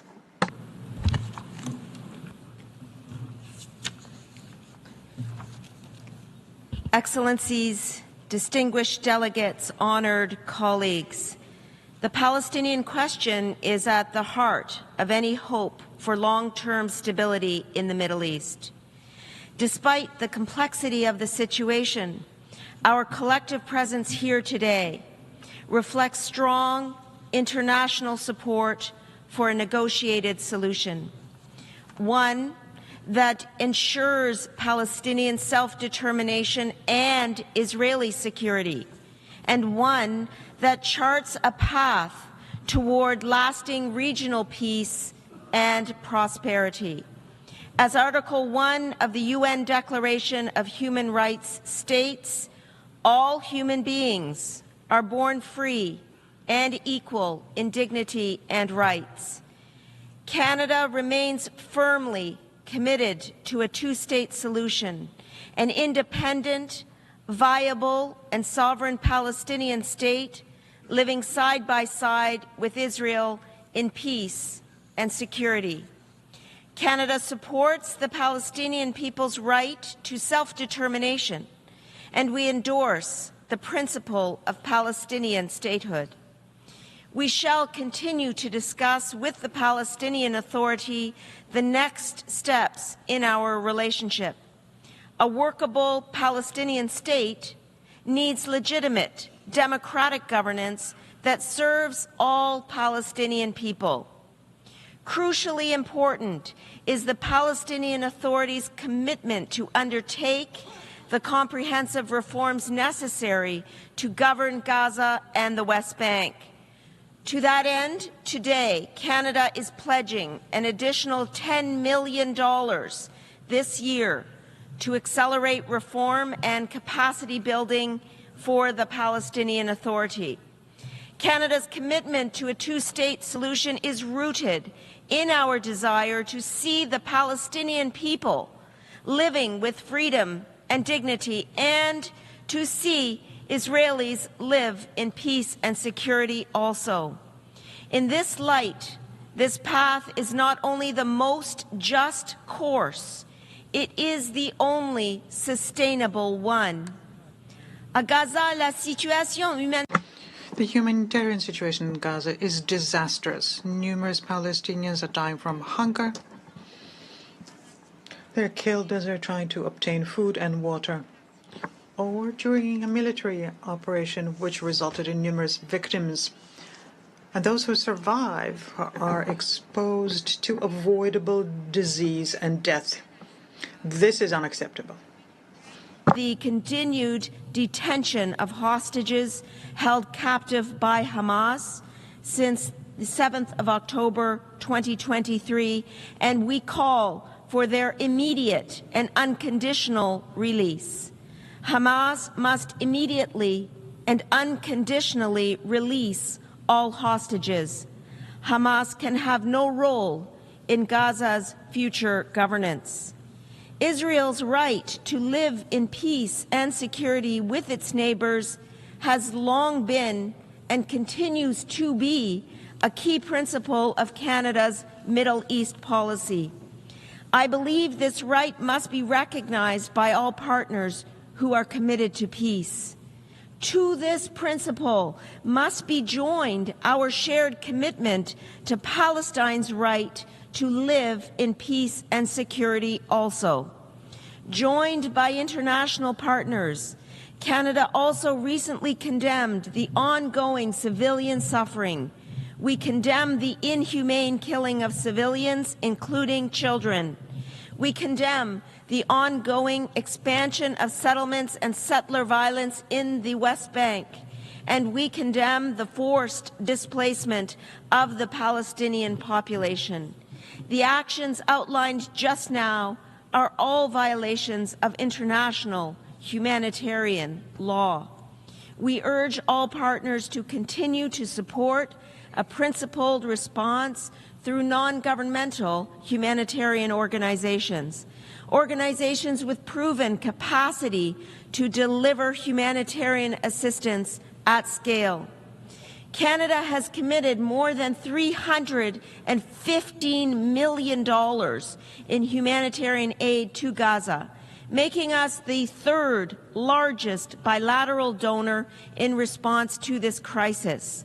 This includes support to the World Food Program to address critical food assistance needs, support to the International Committee of the Red Cross, Red Crescent to provide emergency medical care and protection, support to UNICEF to deliver urgent nutritional supplies to malnourished children, and support to other experienced humanitarian partners and NGOs as well. Today, given the ongoing and urgent need, Canada is making a second announcement. We are announcing an additional $30 million in new money this year for civilians in Gaza. This funding will allow more aid to be pre-positioned in Jordan and the region and ready to be delivered at scale. We thank, in particular, Jordan for their support in ensuring that our aid can pass through the Jordanian corridor. Aujourd'hui, compte tenu des... Today, given the continued needs, we announced $30 million in additional money for the Palestinians in Gaza. This is for the purpose of pre-positioning assistance in the region so as that can be supplied at a scale as soon as logistics allow. Medical aid to reach those in need, humanitarian partners must be granted safe and unhindered access to civilians in Gaza. But how do we get to a place where recovery and healing can begin? Canada sees this conference as a reaffirmation of principles and a call to action. A lasting political solution requires a permanent ceasefire to begin the hard work of rebuilding institutions, restoring trust, and the conditions for a viable two-state solution. In this regard, Canada commends the effort of Qatar, Egypt, and the United States in looking to secure a ceasefire.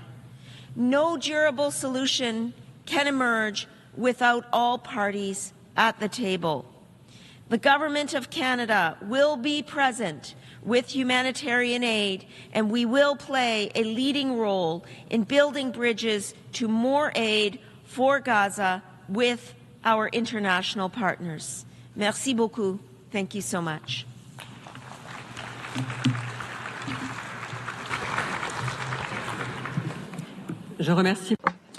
I thank Madam Minister of Foreign Affairs of Canada for her statement. I now give the floor to Her Excellency Dubravka Suica, European Commissioner for the Mediterranean of the European Union.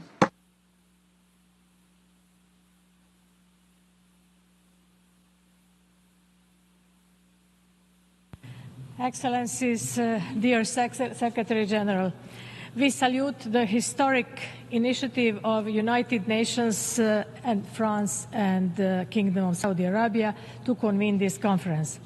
The European Union is fully committed to achieving lasting peace in the Middle East region, our immediate neighborhood. We support the two-state solution in accordance with international law. We want to see Israel and Palestine living side by side in peace and security within recognized borders. Let me first address the situation in Gaza. Since the 7th October terrorist attacks on Israel, the world has been witnessing an unprecedented tragedy.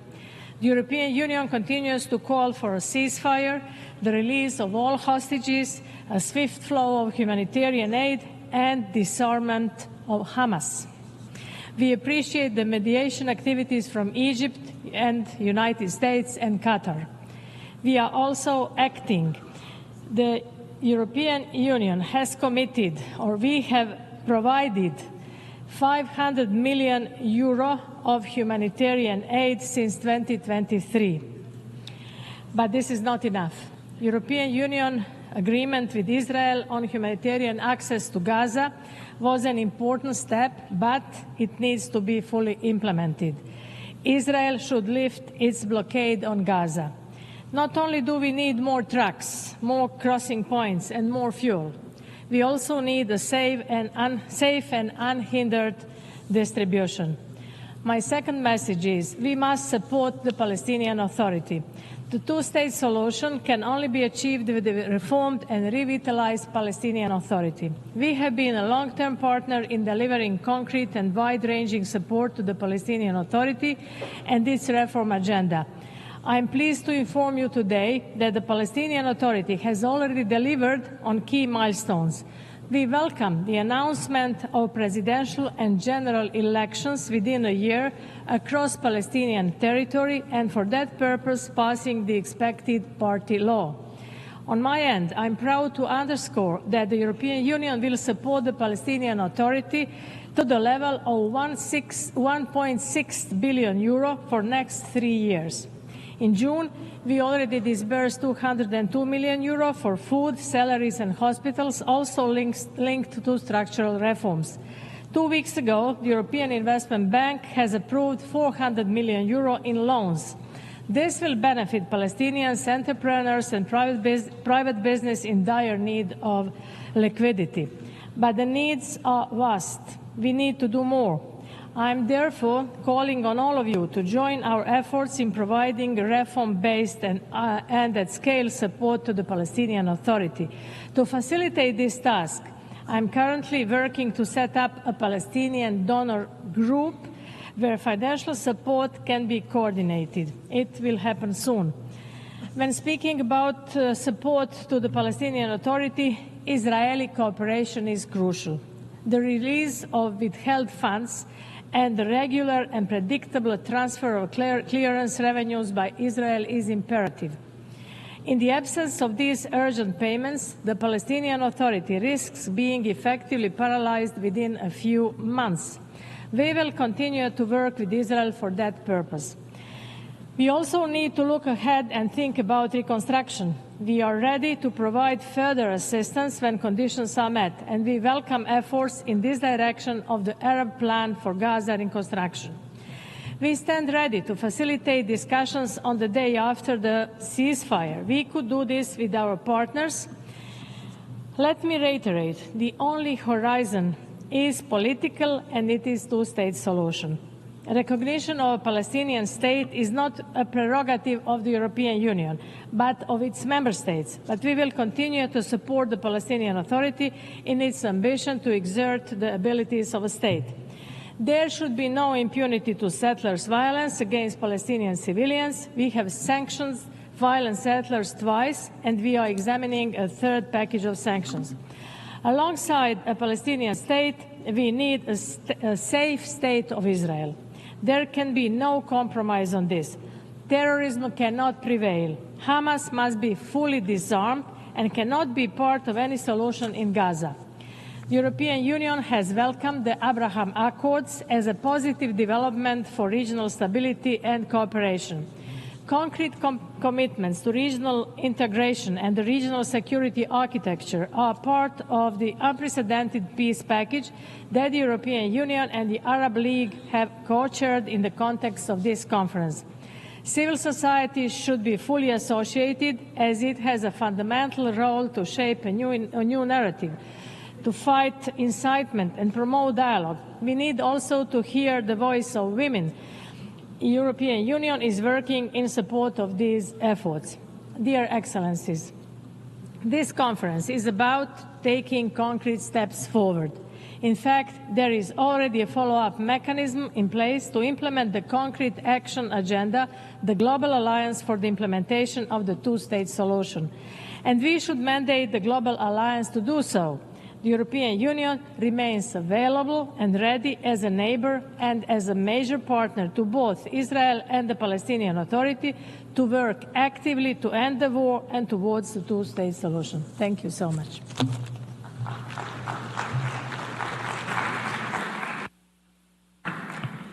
Je remercie la commissaire. I thank the European Commissioner for the Mediterranean for a statement. I now give the floor to His Excellency Mauro Luis Vieira, Minister for Foreign Affairs of Brazil.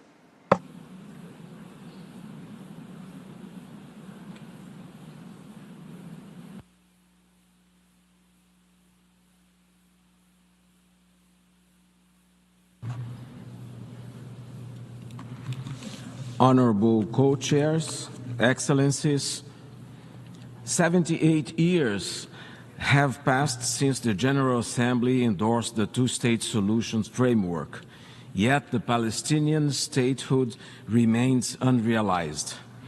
Brazil played a key role in that historic decision. Then Foreign Minister Oswaldo Aranha presided over sessions that adopted Resolution 181 of the Second General Assembly, laying the foundation for the two-state solution. Brazil's position has since remained firmly anchored in this legal framework. Co-chairs, for over 7 decades, efforts for a peaceful solution to the Israeli-Palestinian conflict have faltered. What has prevailed is an ever-growing illegal occupation and the continued denial of the Palestinian people's right to self-determination.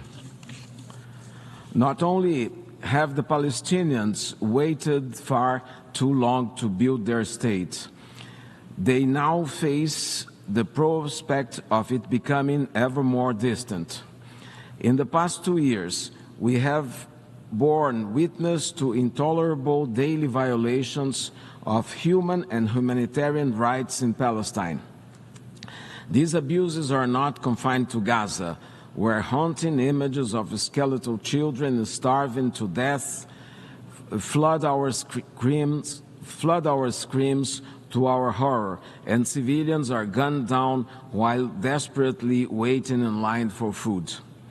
Gaza is where homes, hospitals, schools, and places of worship lie in ruins, where women and children are massacred, where journalists and humanitarian workers are caught in the crossfire. It's also where the essence of our humanity is being buried. Meanwhile, illegal settlements continue to expand, and extremist settler violence in the West Bank has reached unprecedented levels.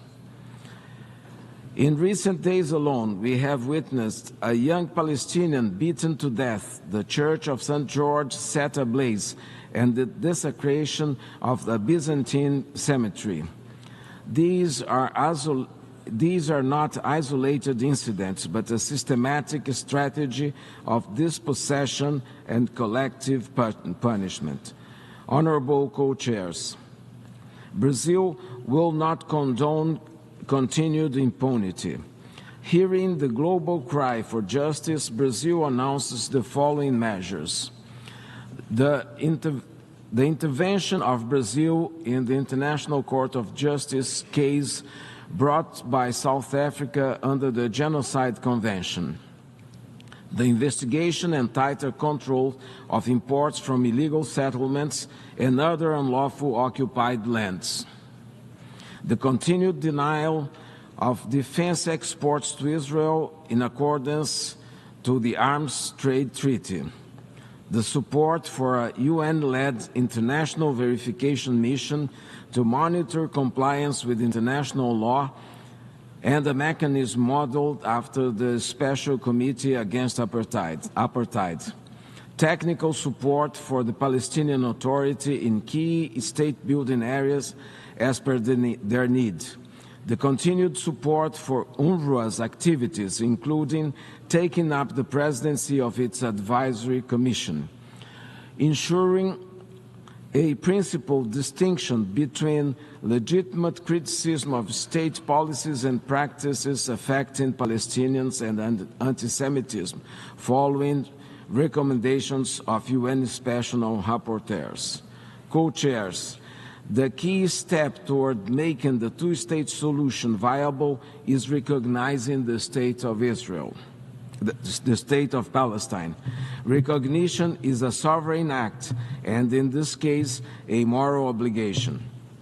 Virtually all Latin American and Caribbean countries, including Brazil, since 2010, recognize the state of Palestine, as do most African and Asian countries. As we commend France for joining the 70% of UN members, Brazil underscores that non-recognition only normalizes an illegal and unjust reality marked by occupation, systematic discrimination, the commission of war crimes, crimes against humanity, and potentially genocide. Recognizing Palestinian sovereignty strengthens its legitimacy and the Palestinian case for full UN membership. Member states must also act to halt illegal settlement activity, end forced displacement, lift the blockade on Gaza, restore full Palestinian sovereignty over its territory, ensure accountability and reparations, and establish a UN-monitored demilitarized buffer zone. Co-chairs, the ordeal of the Palestinians is the most pressing moral test of our time. It challenges our commitment to international law and human dignity. Brazil stands ready to continue to work with member states to turn the two-state solution a reality, not only for Israel, but also for Palestine. Thank you very much.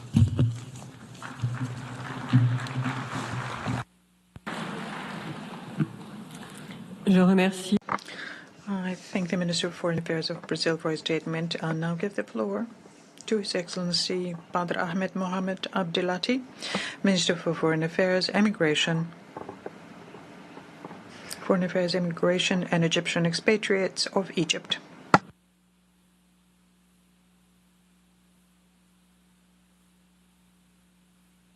Bismillahir Rahmanir Rahim. In the name of God, most compassionate, most merciful, Your Highness Prince Faisal bin Farhan, Minister of Foreign Affairs of the Kingdom of Saudi Arabia, Your Excellency Jean-Noël Barrot, the Minister of Foreign Affairs of the French Republic, Your Excellencies, distinguished ladies and gentlemen. At the outset, allow me to express my appreciation to the Kingdom of Saudi Arabia and to the French Republic for convening this conference, which comes at a critical juncture of the brutal war against the Gaza Strip. This war has exceeded the limits of all imagination and human conscience, and it has targeted more than 2.5 million Palestinians in Gaza through blockade, killing, displacement, and starvation. It is an unprecedented humanitarian disaster in our recent times.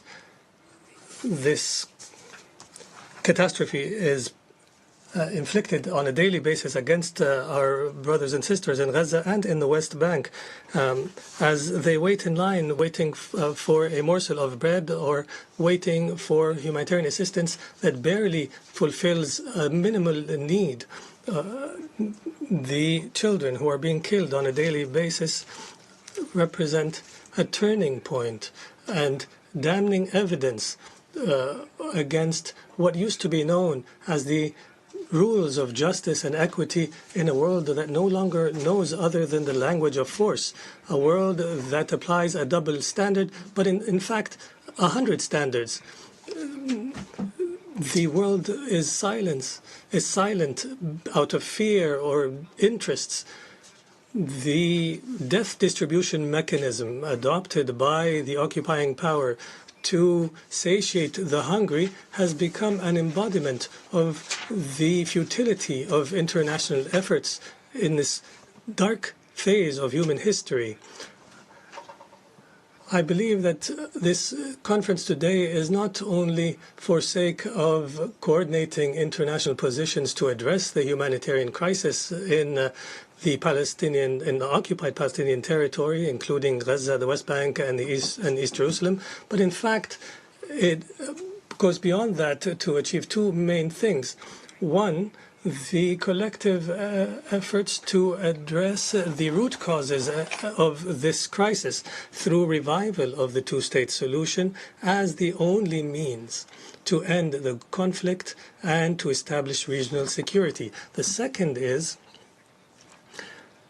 that entrenching this illegal occupation that deprives the people of their land and that imposes a new demography and will only lead to more killing, destruction, hatred in the region and in the world. Your Excellencies, in these dark circumstances, I can only stress the need to reach a permanent ceasefire, to pave the way to discuss post-war arrangements.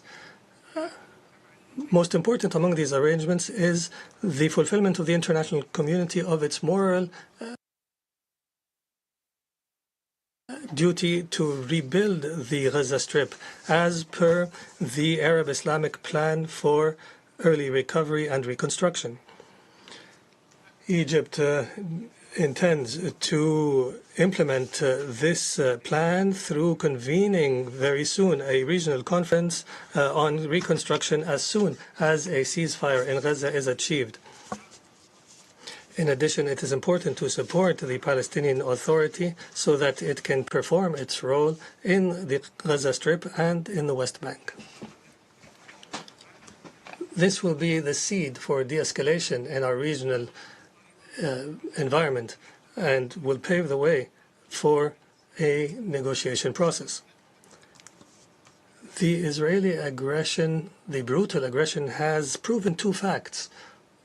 The first is that a security approach to alleviate or address the situation or through military oppression has proven its failure and that it is incapable of providing security to the people of the region, including the Palestinian and the Israeli peoples. The second fact is that the explosion of the circumstances in Palestine will affect stability in the region as a whole. And accordingly, the Palestinian question, as Cairo has repeatedly stressed, and all Arabs, despite the denial of some, the question of Palestine remains the central issue in the Middle East, and there is no means to evade this fact. Your Excellencies, distinguished ladies and gentlemen, Egypt appreciates and is joined in this appreciation by the states who have recognized a Palestinian state, that there is no alternative to the aspirations of the Palestinian state, the Palestinian people. These aspirations are led by freedom of occupation and the establishment of an independent state that is congruent and that is viable on the borders of 1967 with East Jerusalem as its capital. This is in line with UN resolutions, international law, and the Arab Peace Initiative, and based on the two-state solution within a comprehensive and fair settlement. The recognition of Palestine is not only a symbolic measure, it is an effective and important step in order to confront the Israeli attempts to liquidate the Palestinian question through annexation and destruction.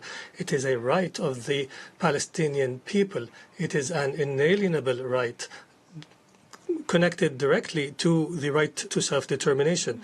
In this context, allow me to applaud the states that have recognized the state of Palestine and who are taking the right side of history. And I would like to personally commend the brave decision of President Emmanuel Macron to recognize the state of Palestine. And I call on the states that have not yet recognized the state of Palestine to announce this recognition and to take serious measures towards the two-state solution and to enforce international law and support the full membership of the Palestinian state at the United Nations. Mr. President, As we face grave challenges, we call on you to support the following measures. First, supporting the efforts to end the aggression against Gaza and to reach a deal for a ceasefire and an exchange of hostages and prisoners and unhindered humanitarian access. Second, enabling the United Nations and the UNRWA agency to operate in Gaza. Third, supporting the efforts of the Palestinian Authority and allowing it to return to Gaza in order to guarantee the unity of Palestinian territory. Fourth, supporting the efforts to implement the Arab Islamic plan for early recovery and reconstruction in Gaza and providing the necessary means in order for Gaza to be viable once again and working in order to end the systemic violations of Israel in Gaza, including the policies of annexation and settlements. Finally, creating a political prospect and launching a negotiation process in order to reach a just and lasting peace and to implement the two-state solution and end the Israeli occupation of occupied Arab territory. Egypt stresses the need for Israel to commit to withdrawal from the territory it has occupied on the 4th of June 1967 and end its unilateral measures, most important of which is the settlement as per international law and international humanitarian law, Security Council resolutions, taking into consideration that the Israeli policy of creating a new reality on the ground fully undermines the establishment of a Palestinian state and the two-state solution that is recognized by the international community as a basis for resolving the Israeli-Arab conflict. In conclusion, I would like to reiterate that the coexistence of the people in the region and the cooperation in the region is a dream we all share. And Egypt has worked towards this dream through its peace treaty with Israel in 1979. However, this dream will not become a reality so long as the attempts of using force and imposing a reality in these relations by Israel continues. And the chaos and the impunity in the Middle East, which justifies for Israel its actions and its crimes. Our goals will not be achieved except through respect for international law, justice, and equity. I call on you to cooperate in order to change this dark and painful reality in the region and to build on the outcome of this conference in order to achieve a comprehensive and just peace for all people in the region. Thank you very much.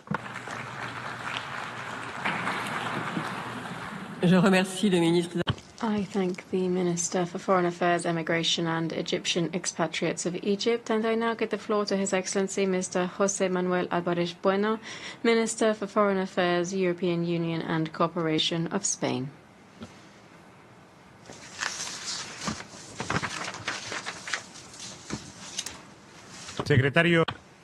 Secretary General, President of the General Assembly, Prince Faisal, Minister of Foreign Affairs of Saudi Arabia, distinguished colleagues, excellencies.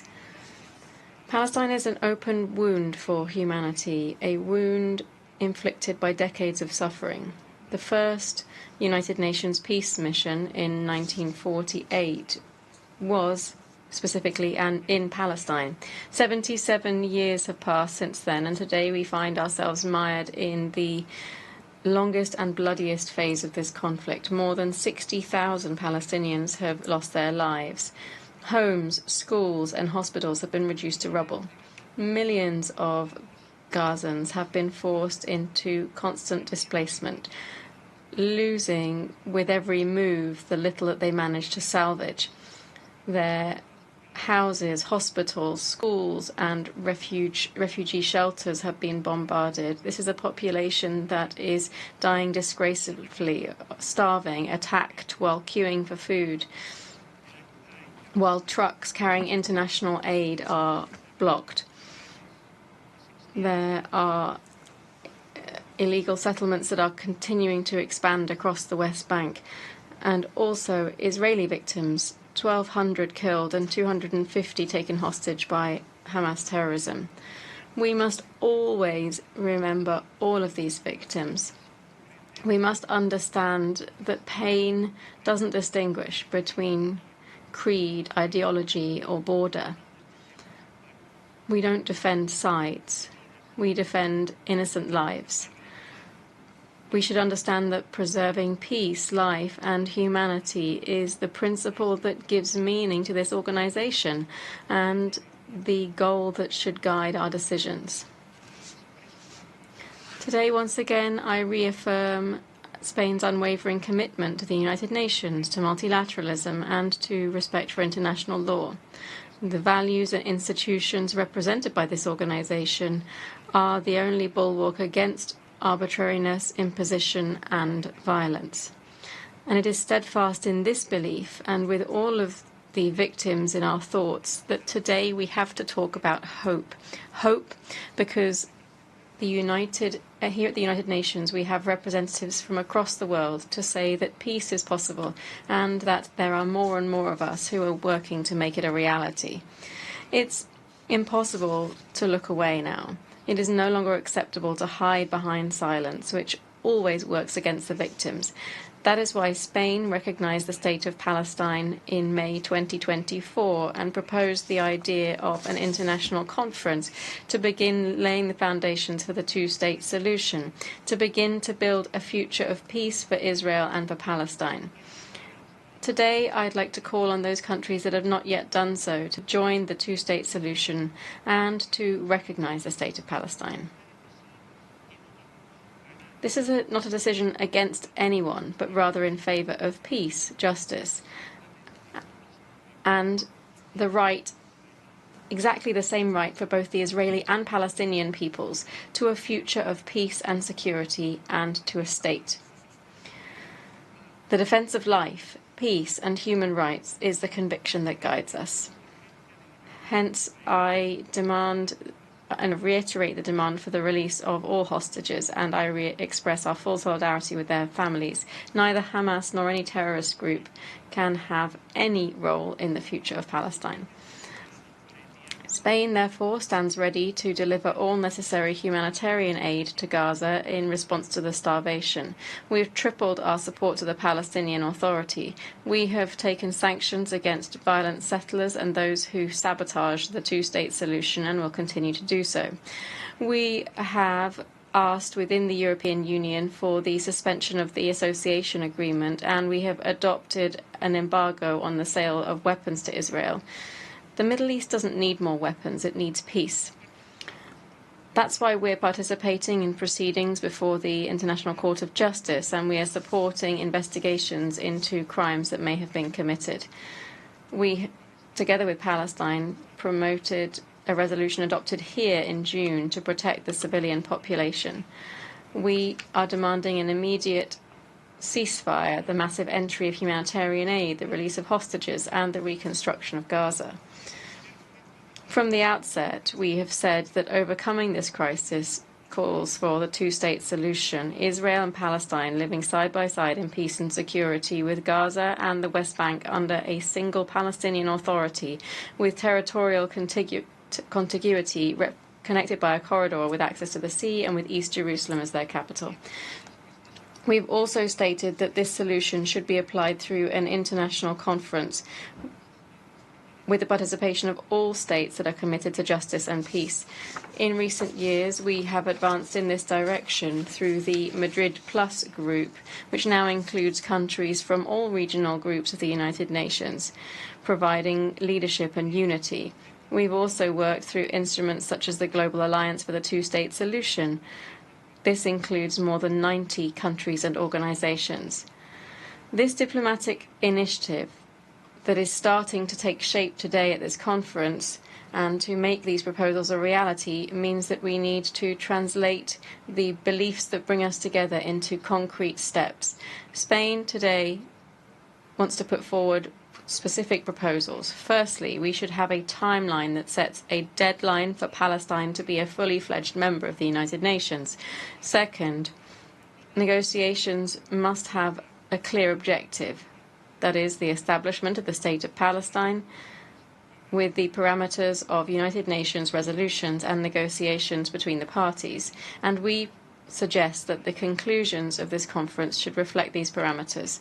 Third, this initiative aims to ensure recognition of the State of Palestine and of Israel by those countries that have not yet done so.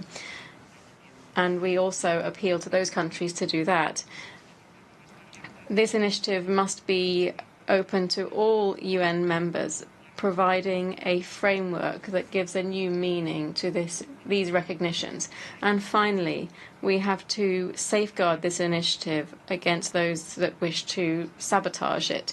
These are proposals that set a clear objective, that is to implement the two-state solution. They propose a framework of action that responds to the current reality and concrete measures that will allow us to achieve results within a time frame of no more than 15 months. Spain is working for a collective vision that will set a path towards peace in the Middle East. We are all well aware of the decades of pain that precede us. Hence why it is all the more urgent and necessary to take a decision today. Now is the time to fulfill the promise that gave meaning to this organization. It's time to unite for peace. And above all, it is time to close the wound that humanity has with Palestine and to deliver justice to the Palestinian people through peace and security to all in the Middle East.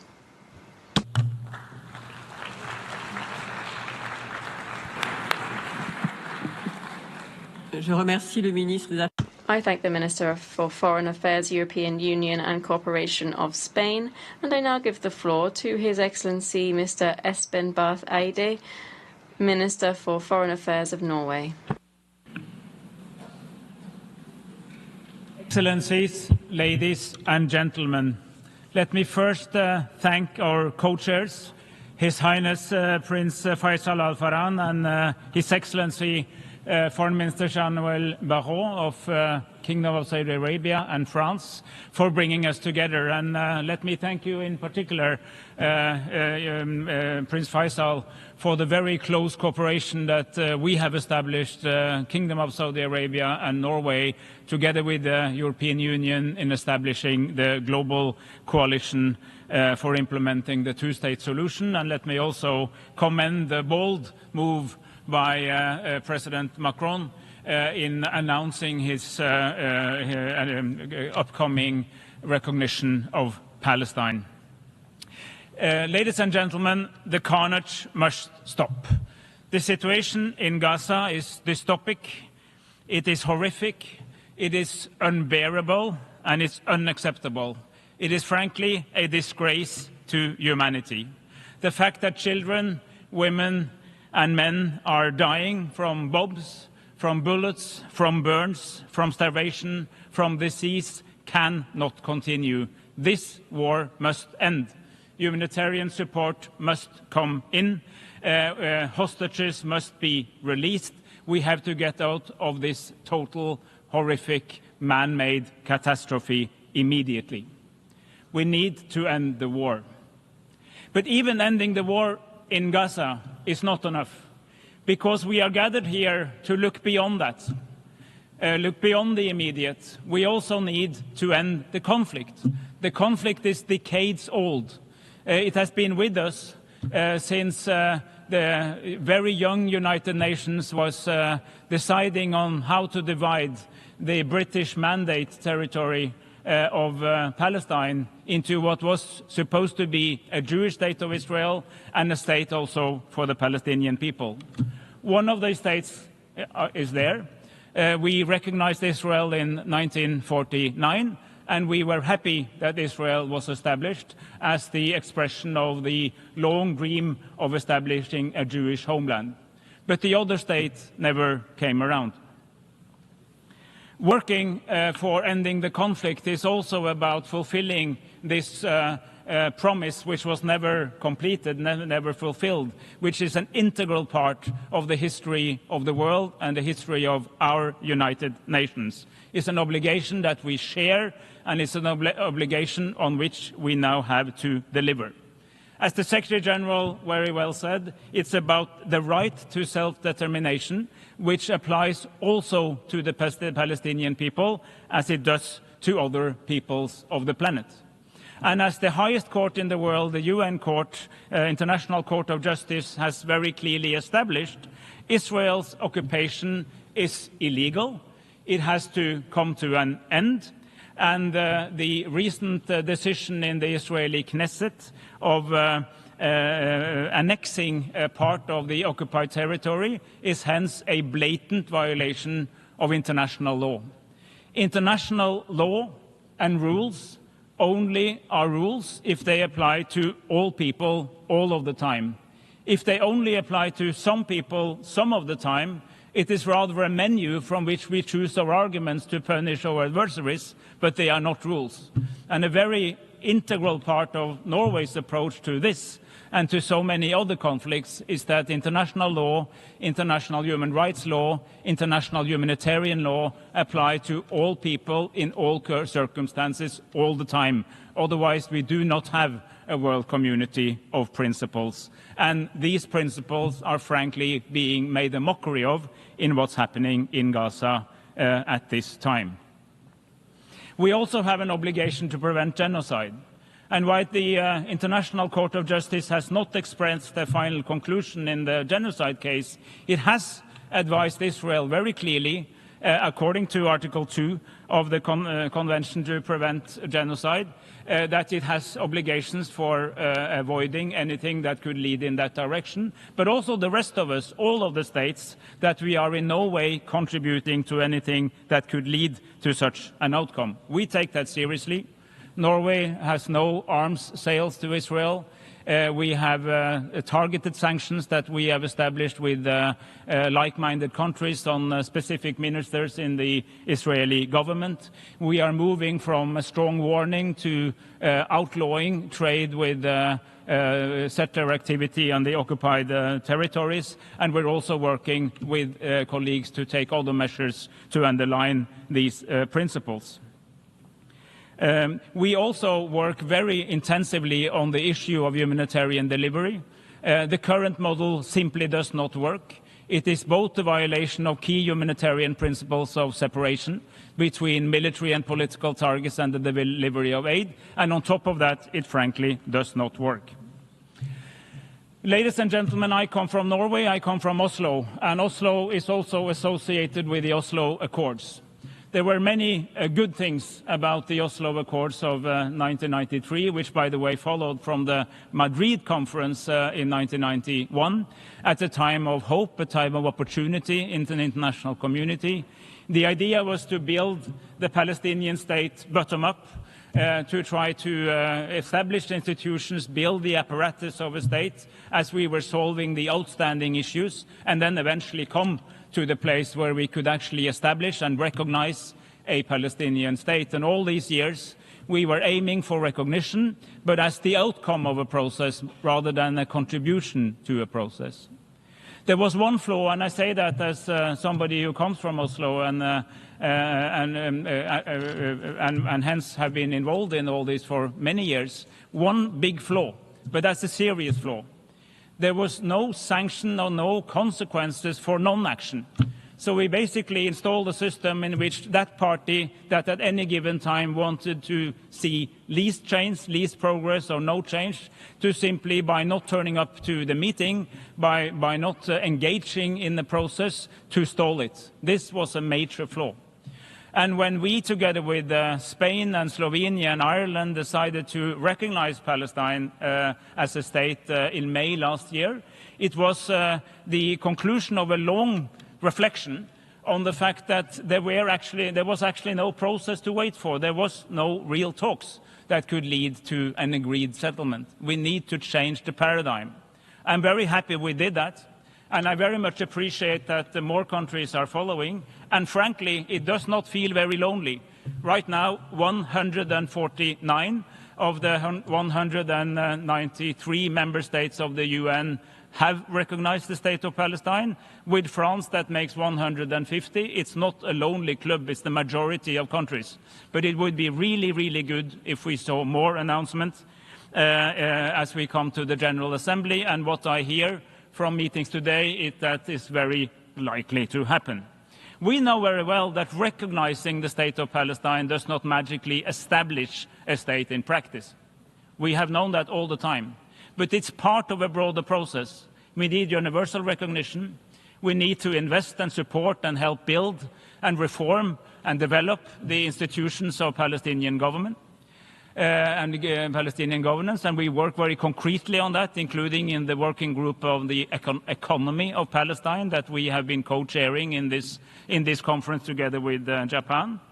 We also welcome the willingness of many of the Arab states, led again by Saudi Arabia, of normalizing relations with Israel when time is ripe.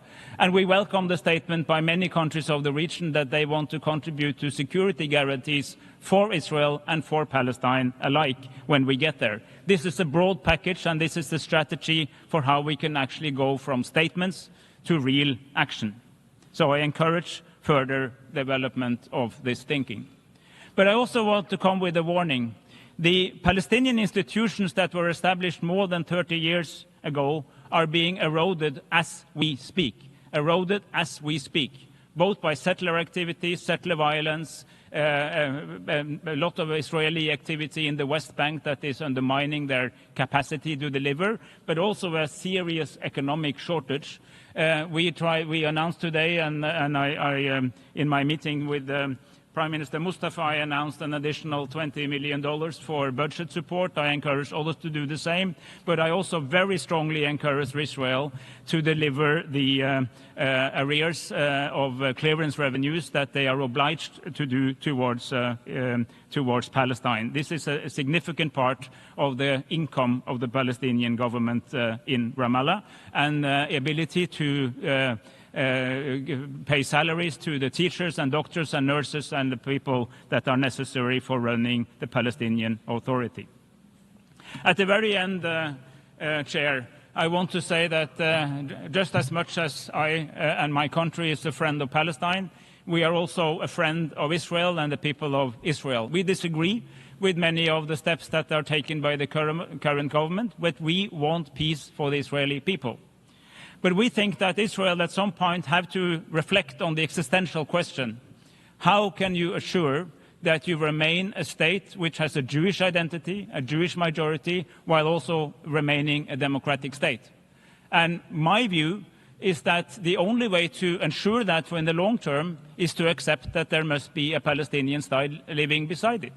And I think that the process of non-negotiation, the assumption that there was a process, has postponed that reckoning. But I think that reckoning has to happen. We are willing to support both peoples as they move towards what can be real peace.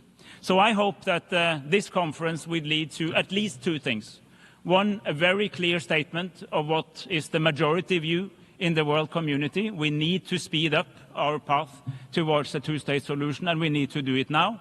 And secondly, that we can deliver on a series of very practical, pragmatic solutions that can help the Palestinian government, the Palestinian Authority we already have, to survive, to improve, to thrive, and to be ready to be in control of the entire territory of Palestine, including, of course, Gaza, the West Bank, and the relevant part of Jerusalem when time is right. That is good for the region, that's good for the world, and that means that we deliver on the promise that we, or our predecessors rather, were committing to in the very first years of our United Nations. Thank you for your attention.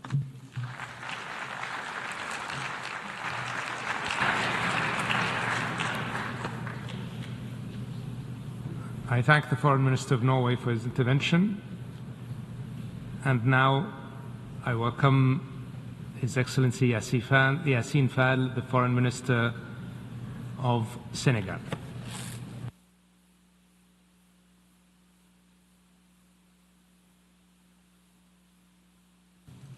Excellence. Your Excellencies, ladies and gentlemen. Senegal welcomes the resumption of this conference at a time when human conscience is deeply shaken by the impossible tragedy which is unfolding in front of our eyes. We firmly condemn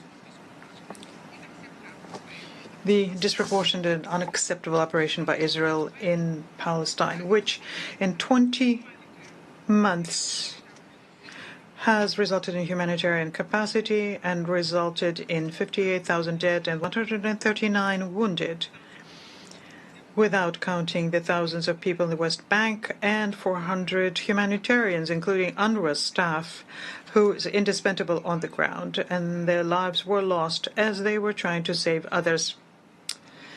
Time does not allow us to describe here, as it merits to be described, the tragedy, nor can we remake history.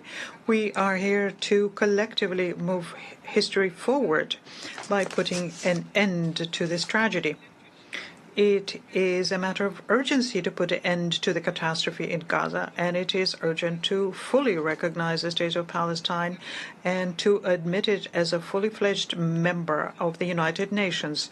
That is the good meaning of history. The Palestinian people can no longer wait. The occupation has to end, and the suffering of the civilians has to come to an end. The promise of having two states has to become a reality. And in order for it to become a reality, standing idly by is not an option, and the status quo is not an unavoidable option. Excellencies, ladies and gentlemen, the two-state solution is not just a political stance, it's a deep expression of justice and humanity. And that is why Senegal welcomes the structure of this conference, which through its 8 roundtables is being very pragmatic in tackling the essential pillars of the issue. Without them, no lasting peace is possible. As a basis for any lasting solution, there is international law, and Senegal and Brazil has re-expressed their commitment to it as co-chairs of the working group on this matter. Your Excellencies, ladies and gentlemen, the Declaration of New York and the follow-up process afterwards need to end up with providing us with a clear roadmap with specific steps and the effective monitoring and accountability mechanism accompanying it. Its level of ambition will be judged according to how deep the engagements under it are, based on the right and the deadlines. It is essential to make sure that our message is clear. And it is also a way of making sure that we change course and base it on political courage.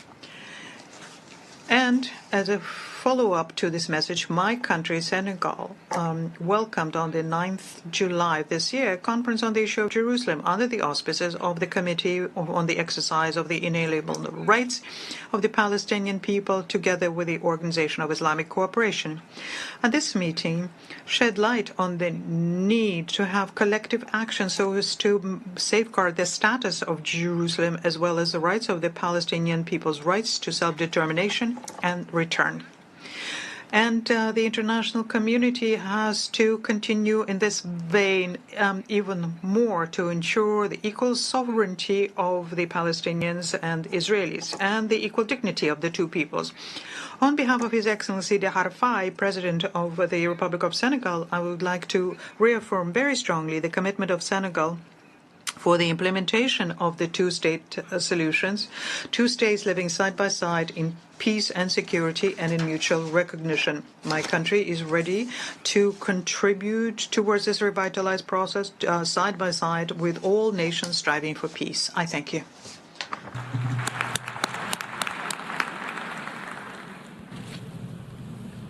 أشكر معالي وزيرة الخارجية وزيرة التكامل. I thank Her Excellency Minister for Foreign Affairs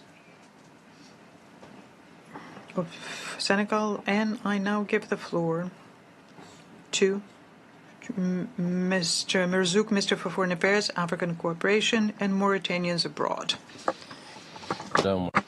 In the name of God, the merciful and the compassionate.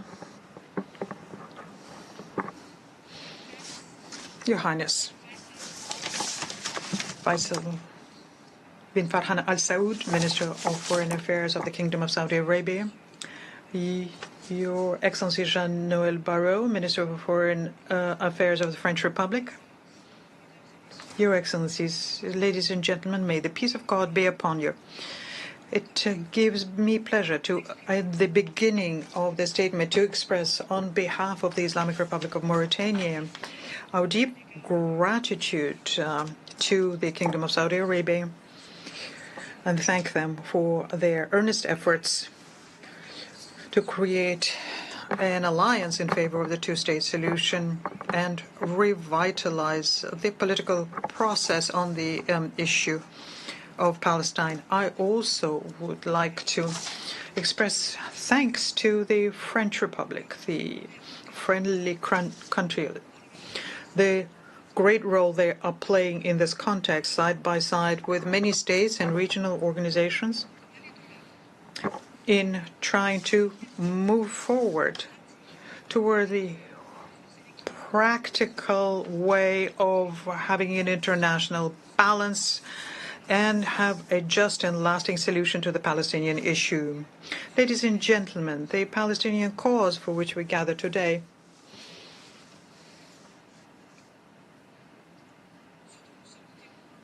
and what we witness in Gaza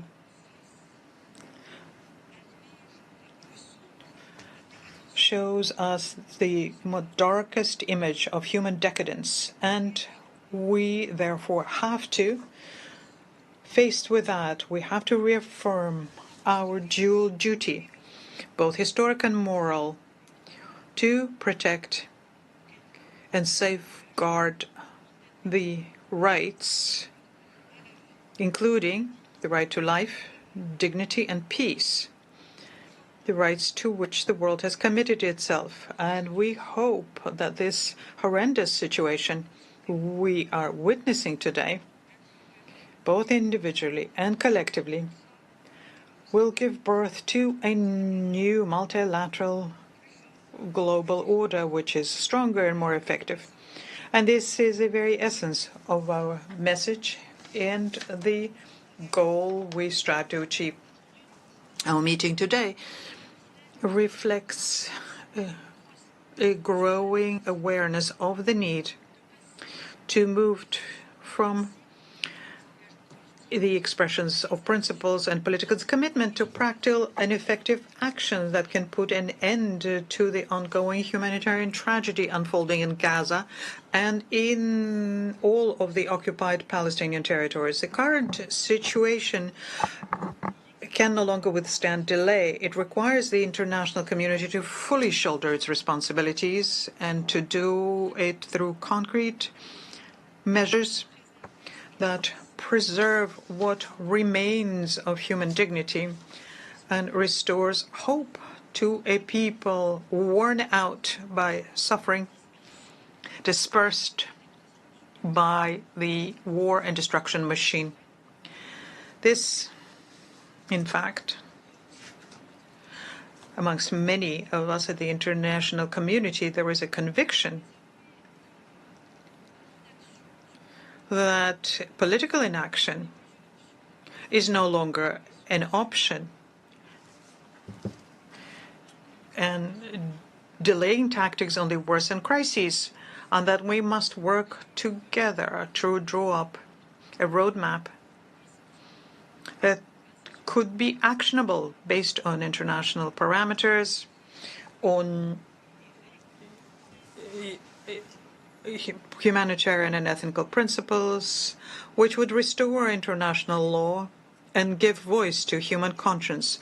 This is vision that we would like to embody through this coalition that brings us together today. Your Excellencies, ladies and gentlemen, my country has constantly affirmed in all forums its unwavering commitment to a just and lasting solution to the Palestinian question, leading to the establishment of an independent Palestinian state with East Jerusalem as its capital, based on the June 4th, 1967 borders, as provided for by international law and relevant United Nations resolutions. This position has been repeatedly and unequivocally confirmed by His Excellency President Mohammed Ul-Sheikh El-Ghazwani, and it is our stance that we share with all those who defend just humanitarian causes. It is the foundation of our alliance and coalition. We hold firmly to these principles, but we remain fully aware that any solution that does not respect the rights and dignity of the Palestinian people and that is not based on the legal and moral foundations will only impede a secure and stable future in the Middle East. And therefore, we hope that this meeting will become a turning point which will embody a strong collective determination which will lead to a very firm and actionable roadmap supported by an effective mechanism for follow-up and coordination within our alliance. This will help us to speak with a unified voice internationally, strengthen international action for the two-state solution as the only viable path to achieving just peace in the Middle East and recognizing Palestine as a sovereign and a full member of the United Nations. I thank you. أشكر معالي وزير الشؤون الخارجية والتعاون الأفريقي والمرتبط. I thank His Excellency the Minister of Foreign Affairs and Cooperation of Mauritania. We have listened to the last speaker this morning. I would like to thank the interpreters for their efforts and for having stayed with us after 6 p.m. I also thank the Secretariat. Our debate will continue tomorrow morning at 10 a.m. in this hall. The meeting is adjourned.